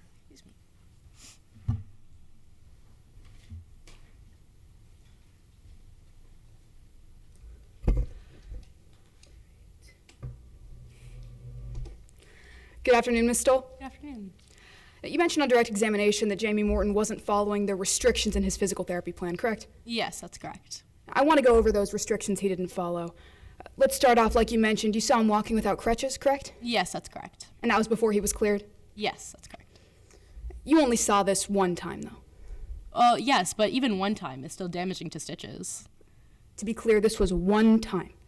Yes, but even one time, as I mentioned, is still extremely damaging. You never saw this again? Well, I didn't observe it, but I don't know how many times he did it after that. You also mentioned that Mr. Morton entered the water before you cleared him, right? Yes, that's correct. He was supposed to avoid water for 6 weeks after his surgery, correct? Yes, that's correct. And that was so his stitches wouldn't get infected? Yes. Now, floating in the water doesn't have any impact on the knee, does it? Well, not necessarily, but there were still only 3 things that Mr. Morton could do, and when I asked him about it, he was extremely evasive, so I don't really know what Mr. Morton was doing in the water. That's a yes to my question, Yes. floating in the water. All right. Yes. Ms. Stowe, floating in the water also doesn't increase the risk of an ACL re-tear, does it? Well, no, but the stitches being infected and getting in the water would probably increase the risk of a re-tear. That's right, Ms. Stowe. You stated on direct that getting in the water can severely damage stitches, right? Yes, that's correct. Mr. Morton's stitches never got infected, did they? Well, no, but there was still the possibility of them getting damaged, and when Mr. Morton lied to me, that is when I don't know what he was doing in the pool. Ms. Stoll, his stitches never got infected, correct? No, they did not. Now I want to talk about Mr. Morton's healing progress. Following his surgery, he had swelling in his knee, right? Yes, that's correct. And that swelling wasn't going down, was it? No, it was not. He was also having issues with his range of motion. Yes, and that's when we decided to tailor the plan. You were concerned with this lack of progress, right? Yes, I was. You kept moving forward with physical therapy, though.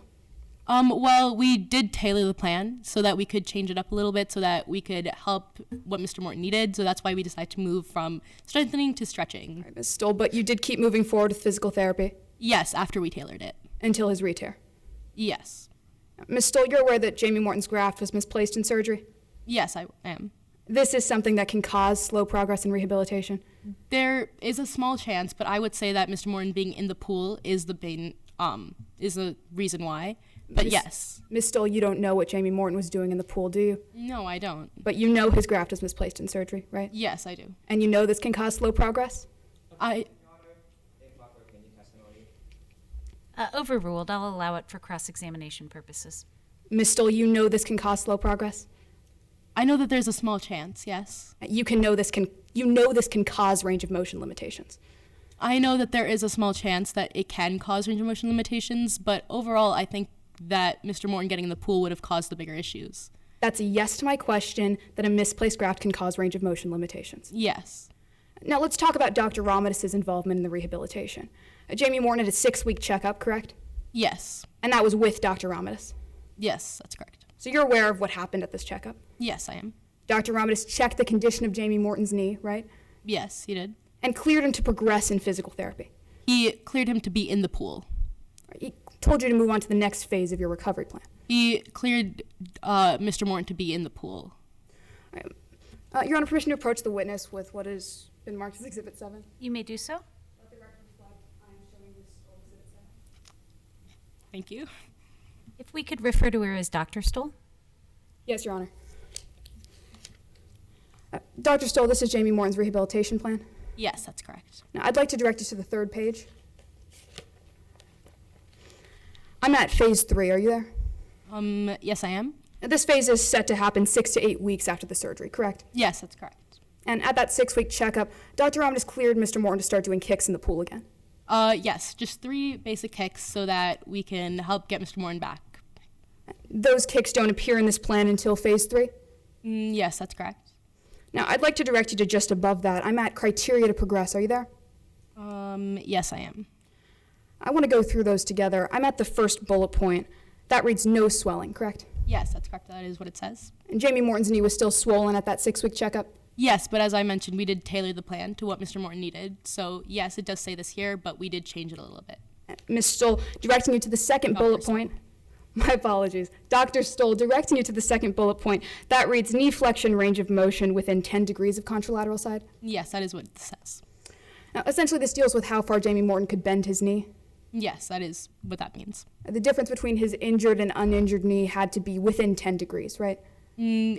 According to the plan, yes. But when we tailored it, we changed it a little bit, so we decided to allow Mr. Morton to progress. But that is what it says, yes. And within 10 degrees means 10 degrees or less? Yes, that is what that means. And at that 6-week checkup, the difference was 20 degrees, right? Yes, that's correct. But once again, we did tailor the plan. Now, moving on to the third bullet point, that reads knee extension range of motion equal to contralateral side. Did I read that correctly? Yes, you did. Now, that deals with how far Jamie Morton could extend his knee. Yes, that is what that means. There couldn't be any difference between his injured and uninjured knee at the 6-week checkup? Well, before we tailored the plan, yes, that is correct. But at that checkup, his knee was lagging by 5 degrees, correct? Yes, that's correct. So, Ms. Stoll, that means that Jamie Morton hadn't met any of these 3 criteria to progress? Well, as I had mentioned, Mr. Morton was still progressing, albeit slowly, was still progressing.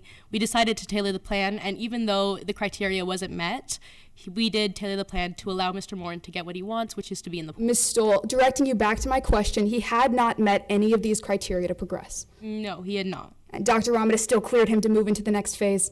To get into the pool is what Dr. Romadus cleared him to do. So Dr. Romadus didn't clear him to move into the next phase? Well, Dr. Romadus cleared him to go into the pool and do some kicks in the pool, so some exercises. Exercises that are in phase 3? Yes. No further questions, Your Honor. Your Honor, may I approach the witness? You may do so. Any redirect? Yes, Your Honor. May I approach the bench? Why don't we just leave it there until this witness is done testifying, and then we can bring it up here if necessary? Yes, Your Honor. Thank you.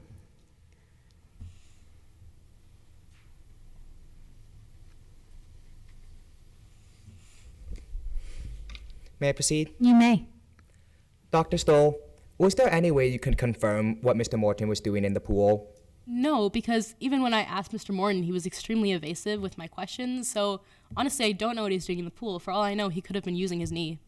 Thank you. No further questions, Your Honor. All right, thank you. Any recross? No, Your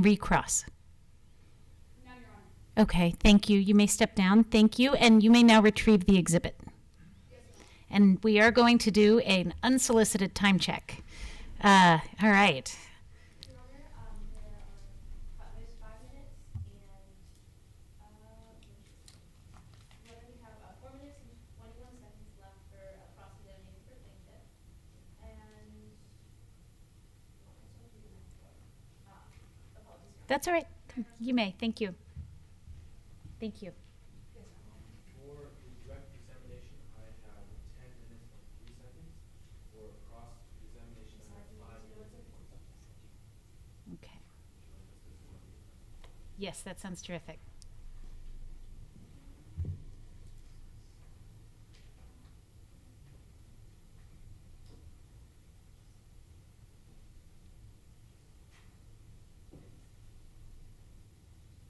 And for this witness, are we going to have the camera directed just to the podium of the questioner? Okay, that sounds terrific. So we're good? Why don't you let your teammates know what they've got left to work with? Oh, I'm sorry, still doing the math. Sorry.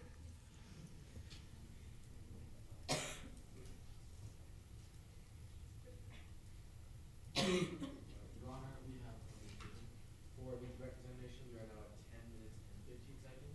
For the cross-examination, we are now at 4 minutes and 50 seconds.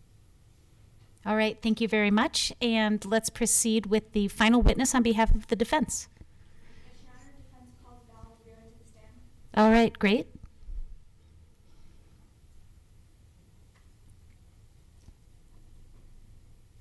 Please raise your right hand. Do you promise the testimony you are about to give will faithfully and truthfully conform to the facts and rules of the trial? Of course, yes. Is this on? May I proceed, Your Honor? In just a moment. You may. Good afternoon, Mix Rivera. I'm sorry. Good afternoon, Mix Rivera.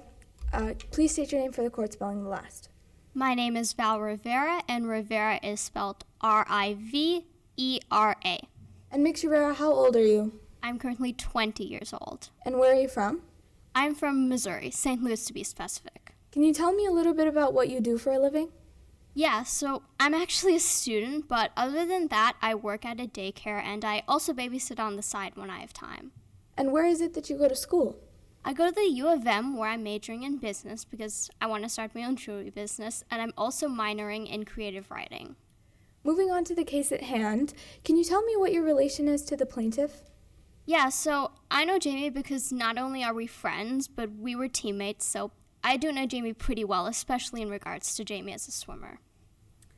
And what do you know about Mr. Morton's first ACL injury? Yeah, so I was there when it happened. It was at a meet, and, Jamie was in second place, and we were all cheering Jamie on because we just knew Jamie was going to win. And then all of a sudden, Jamie stopped, and the next thing I knew, I was helping to pull Jamie out of the pool, and we knew Jamie was injured. We didn't know it was an ACL specifically. We all learned that later on, but it was still just as devastating. And what do you yourself know about ACL tears? So as a swimmer, I know that you have to be pretty careful when you tear your ACL because those are very easily career-ending injuries, which is why it's super important to not overexert yourself. And when did you see Mr. Morton next outside of swim practice? The next time I saw Jamie outside of swim practice was in early April, and we ended up talking for a bit. Can you tell me about this interaction between Mr. Morton and yourself? Yeah, so Jamie, told me about weightlifting and doing drag aerobic exercises, but what really made me concerned was that Jamie mentioned swimming and only swimming, nothing about kicks or anything, and that Jamie said it was okay, but Jamie mentioned almost being able to get full range of motion, and as a swimmer, that means you are using your legs. There is no doubt about that whatsoever. And what concerns did you have regarding what Mr. Morton had told you? So I was really worried for Jamie because, it was just concerning what Jamie had said, and earlier Dr. Stoll said that Jamie was evasive. Additionally, Jamie had only very recently gotten his leg brace off, so I just wasn't sure if he was being safe or not. And did you talk to Coach Peterson about this? I did, because Coach Peterson was our coach, and I figured that, if anyone should know about what Jamie was doing, it should be Coach Peterson. So I told them everything that Jamie had told me because I believe it's better safe than sorry. And what happened after that? So, actually during our conversation, it really seemed like Coach Peterson didn't care about Jamie at all because when I was telling Coach Peterson my concerns and everything that Jamie himself had told me, Coach Peterson was very rude and dismissive.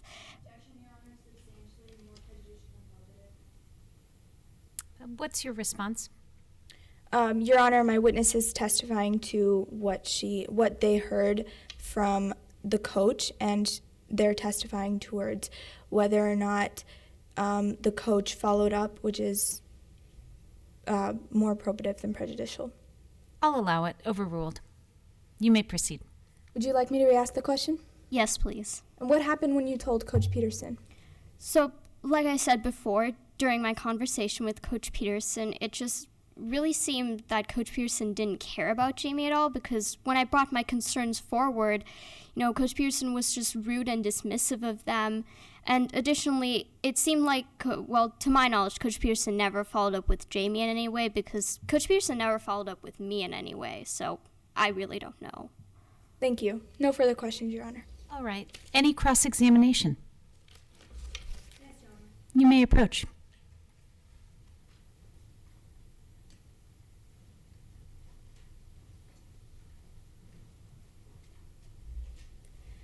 May I proceed? You may. I want to start by talking to you about what Jamie was like at practices. Okay. After his injury, Jamie still came to practices? Yes, Jamie did come to practices even though Jamie was injured. And he had a leg brace on? Yes, at most of the practices he had his leg brace off, until obviously he got it off. And you never saw Jamie in the pool while he had this leg brace on? No, I didn't see Jamie in the pool. Now, I want to talk to you about that conversation you mentioned on direct about Jamie talking to him at a house party. Okay. This was in early April? It was in early April. That's when Jamie told me everything. You asked Jamie how his recovery was going?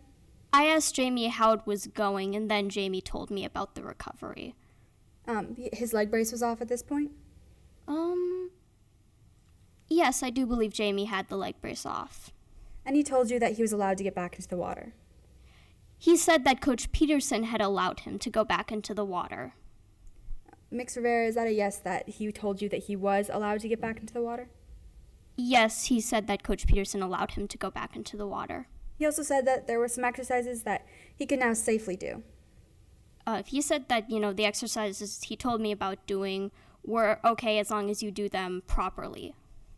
Is that a yes that he said that there are some exercises he can now safely do? As long as he did them properly, that is what he said. But you were concerned by this conversation. Yeah. Because you didn't think that Jamie should be in the water so early? I mean, yeah, we learned about it in training that, since ACLs are easily career-ending, you have to be pretty careful with them. But Mix Rivera, you've never had an ACL tear yourself? Fortunately, I have not. And you have no medical experience? No, I'm a business major. You do not know what Jamie Morton's recovery plan looked like? No, but I can still be concerned about Jamie. And you brought those concerns to Coach Peterson? Yeah, I figured Coach Peterson should be able to help Jamie better than I could. You told Coach Peterson that Jamie was doing secret swim practices. Well, yeah, that's what it sounded like to me. In that conversation with Jamie, he never said anything about doing secret swim practices. No, but Jamie did mention doing practice strokes, which is basically swimming, and I've never seen Jamie doing swimming at regular practices, so Jamie must have been doing them outside of our regular swim practices. Now, you were not watching Jamie the entire time you were at these practices? No, I was focusing on myself and my swimming, because that's what we're supposed to be doing at practice. Right, so you would not notice what Jamie was doing the entire time? Not the entire time, but most of the time, yeah. So you assumed that Jamie was not allowed to be in the pool? I mean, yeah, I figured that Jamie wouldn't be allowed into the pool yet, but I don't know. Thank you, Mix Rivera. I have no further questions, Your Honor. All right, thank you. Any further direct examination? Okay, thank you. You may step down.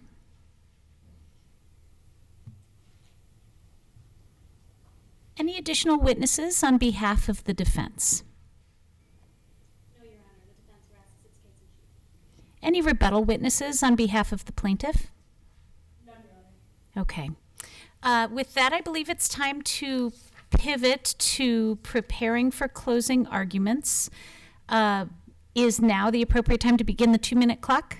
All right, we will begin the 2-minute clock for preparing for, well, let me check with the people who actually have the clock. Are you ready to begin the 2-minute clock? Yes. And when the 2-minute clock expires, what happens? Okay, great. I'm ready for it. Go.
Look at the unanimity there. All right.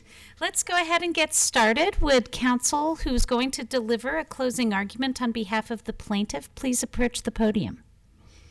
And do you intend to reserve any of your time for rebuttal? Yes, Your Honor. Okay.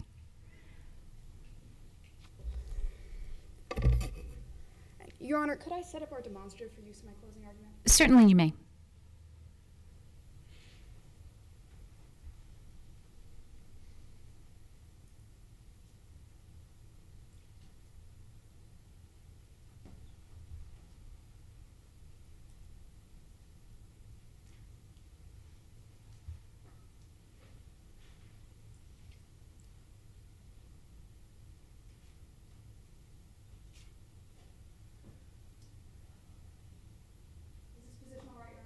I leave that to you, and maybe members of the jury are better situated than I am.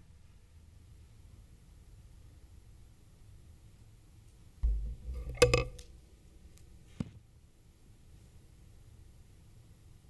I proceed, Your Honor? You may. All the signs were there. The signs were there at 10 weeks when Jamie Morton retore his ACL doing basic physical therapy exercises. The signs were there at 6 weeks when Jamie Morton hadn't met the criteria to progress in his physical therapy and was cleared anyway. The signs were there before Mr. Morton had even entered the operating room. Clear as day in the medical literature, which states you shouldn't perform allografts on 18-year-olds. The reason we're here today is because Dr. Romanus ignored each and every one of those signs until Jamie Morton wasn't even given the option to heal. And for these reasons, the plaintiff, Jamie Morton, has brought one claim of medical negligence against the defendant, Dr. Artie Romanus. There are 4 elements to this claim, but we were only responsible today to prove 2 of them. First being breach. That's that Dr. Romanus failed to meet the standard of care she owed Jamie Morton. And the second being causation. That it was Dr. Romanus' actions that caused the ACL to re-tear. And we had to meet that burden by a greater weight of the evidence. Think of it like a scale. If you see that scale tipped even slightly in favor of the plaintiff's argument, you must find Dr. Romanus liable for medical negligence.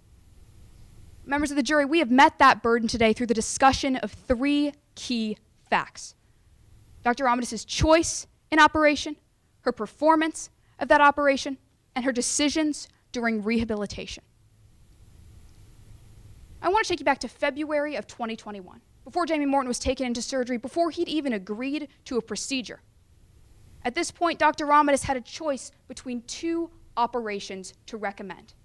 The autograft, using Jamie Morton's own tissue to repair the ACL, and the allograft, using tissue from a donor. Dr. Romanus recommended the allograft to Jamie Morton like she has for every other athlete that has come into her clinic. And to use the words of Dr. Adams, a board-certified orthopedic surgeon with over 15 years of professional experience, the allograft procedure was dangerous for Jamie Morton. Now, why is that? Members of the jury, it's because allografts aren't made for 18-year-olds. They're not made for college students, and they're certainly not made for athletes. They are for adults, 30 years and older, who can't handle the autograft procedure. This certainly doesn't apply to Jamie Morton. Now, you were shown 2 different articles today based on research and recommendations in this field, both of which state that allografts significantly increase the risk of re-tear in 18-year-olds. These are clear signs that Dr. Romanus shouldn't have performed the allograft on Jamie Morton that she ignored. And Dr. Romanus' decision to use this procedure was her first violation of the standard of care. The second violation wouldn't become clear until the weeks following Jamie Morton's procedure. You heard how for months afterwards his swelling persisted and his range of motion lagged. At the time, Dr. Robin Stoll assumed it was because Jamie Morton was overworking his knee. But when asked about that same slow progress in court today, she told us there could have been another cause, a misplaced graft. After Jamie Morton's ACL retore, an MRI revealed that Dr. Romanus had misplaced the ACL graft in her surgery by almost 30 degrees. Dr. Adams told us this malposition would have caused rotational instability in Jamie Morton's knee and would have increased his risk of re-tear. And Dr. Romadus knew this. Dr. Romadus stated there was no way she could have known that graft was misplaced, that taking an MRI isn't standard, but that's not true. Jamie Morton came into her clinic at 6 weeks, lagging in range of motion. She stated, well, when I performed the procedure, I took it through a full range of motion. When Jamie came into that checkup, that range of motion was gone. Now, you saw Jamie Morton's physical therapy plan today yourselves. You saw that he had to meet 3 very specific criteria to progress at that 6-week checkup. Dr. Stoll told us how crucial it is that Jamie Morton follow this plan. Members of the jury, it wasn't Jamie Morton who violated this physical therapy plan today, but Dr. Romadus. At that 6-week checkup, Dr. Romadus cleared Jamie Morton to move into the 3rd phase before he'd met even one of the 3 criteria to progress at that point. And instead of slowing down the rehabilitation, instead of performing an MRI to check if anything was wrong, Dr. Romadus was too impatient, and she cleared him to put more pressure on his knee. With a knee that was already weakened and rotationally unstable, Jamie Morton couldn't handle the pressure he was being asked to put on his injury. And as a result, on May 5th of 2021, while he was doing exercises his doctors had cleared him to do, his ACL retore. Members of the jury, Jamie Morton didn't want to be here today. He would do anything to be able to go back to the pool and return to doing what he loves. But because of Dr. Romadus' careless treatment of his injured knee, because she ignored all the signs that Jamie Morton wouldn't be able to recover from this medical treatment, that is no longer possible. I ask that you find Dr. Romadus liable for medical negligence.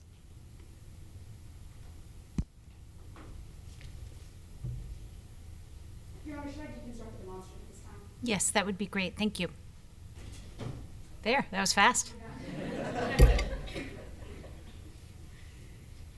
And counsel for the defense, now's the time for your closing argument.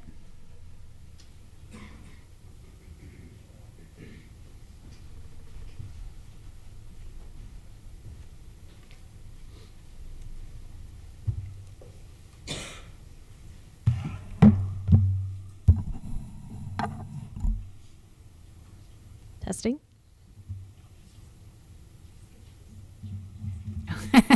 We just want to make you walk back and forth as much as possible.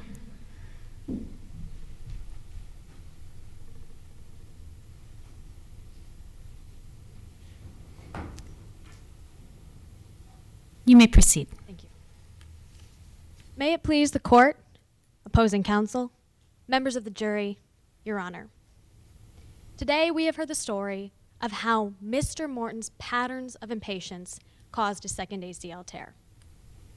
Our story begins on January 29th, 2021. Mr. Morton had been in the final lap of the 200-yard breaststroke when he felt a pop in his knee.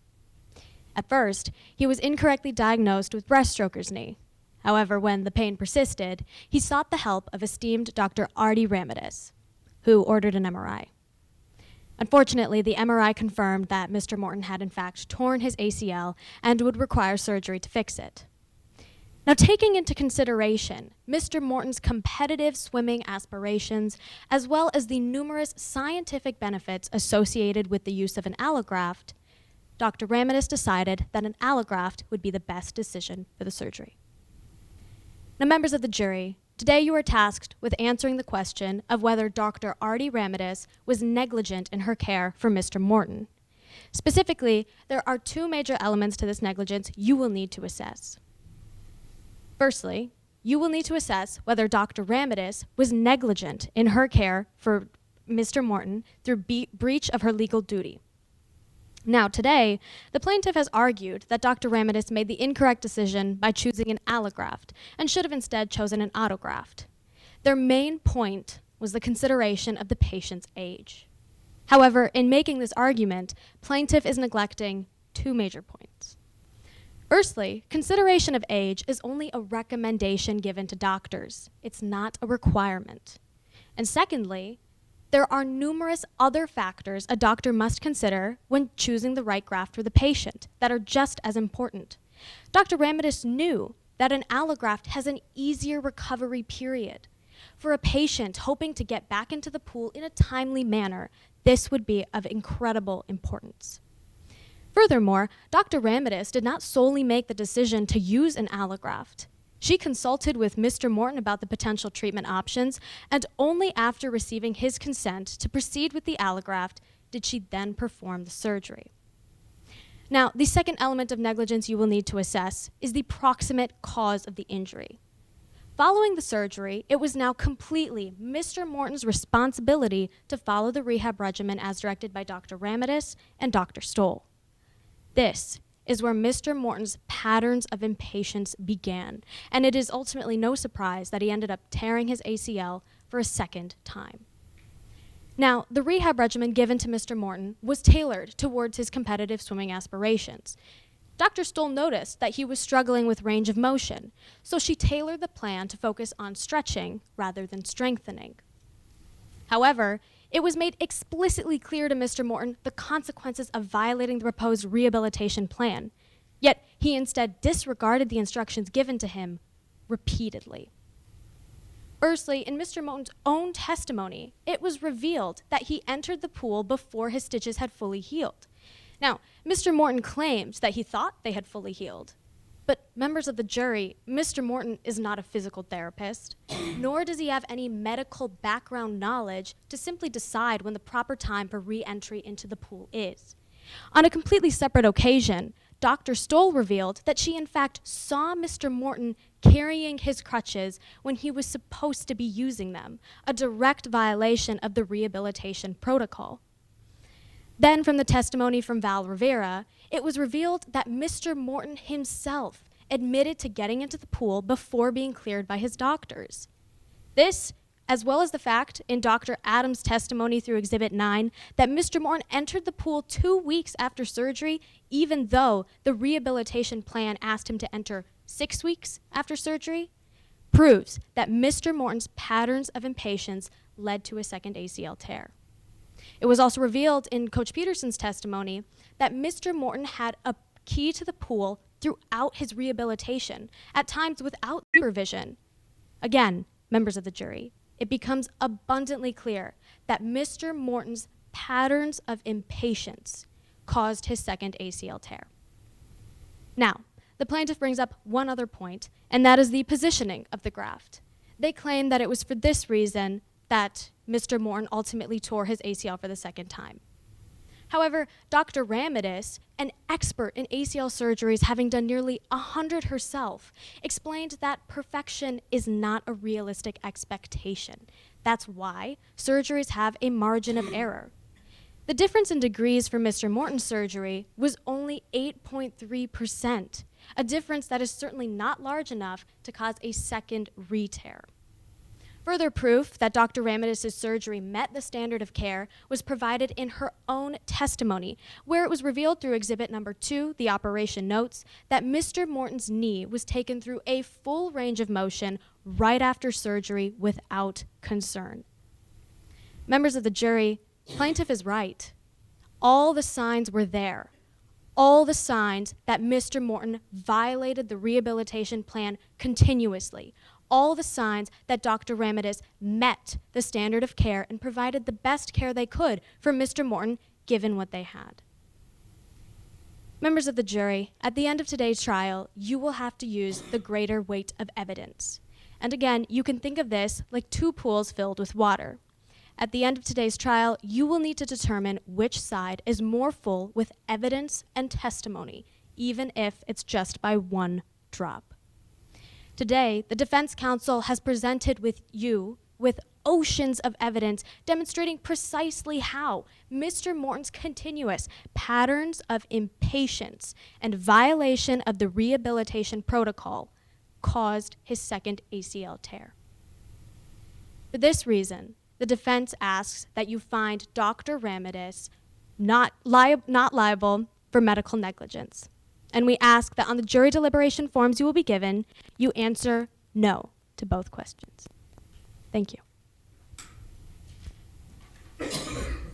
Thank you, counsel. Did the plaintiff's counsel reserve any time for rebuttal? Yes, Your Honor. Can I confer with my timekeeper to see how much time I have remaining? Yep, I was actually asking her the question. That's all right. No worries. Go ahead. Your Honor, we have 1 minute and 10 seconds left for rebuttal. Okay, thank you. Can I proceed? You may.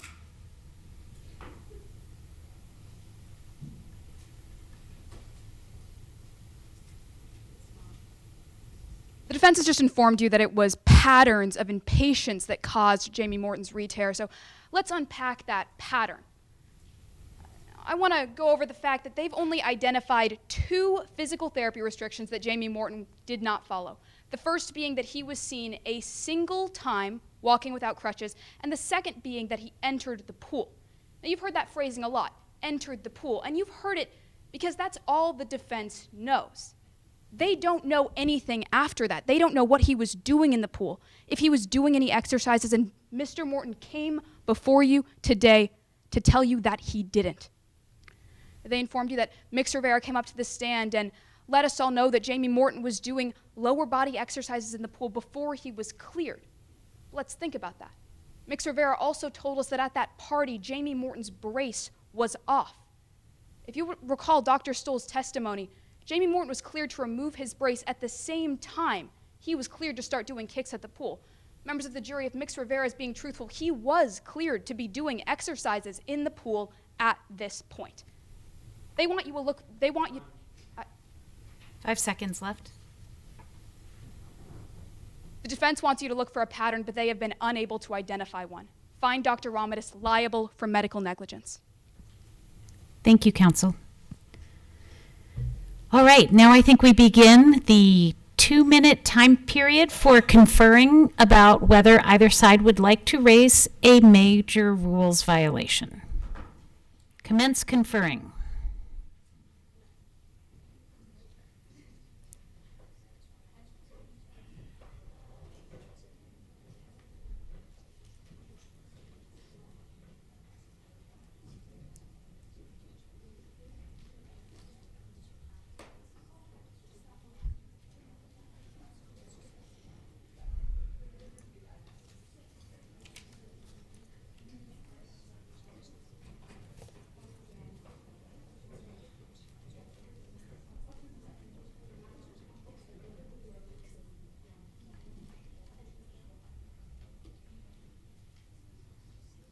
Can I ask the bailiffs to retrieve the piles while we're conferring?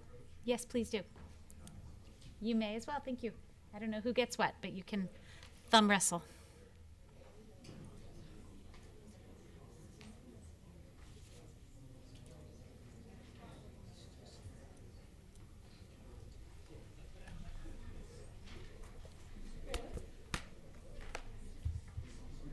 And are we near the end of the 2 minutes? Okay.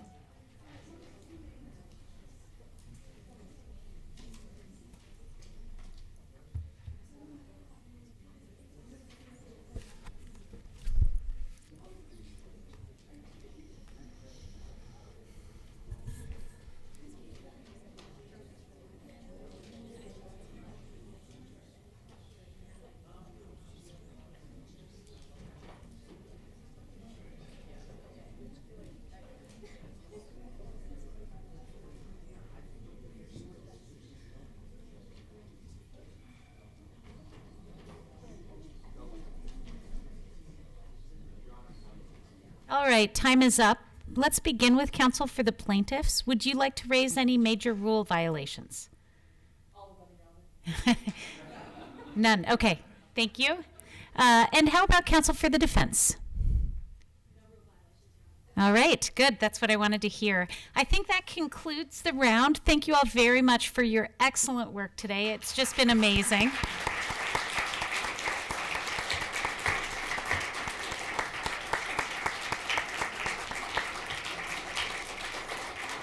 And now I think our esteemed jury is going to confer, and we'll be back in a few minutes. Does that feel like something I say now? Okay, all right.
we really wanted to have 4 teams.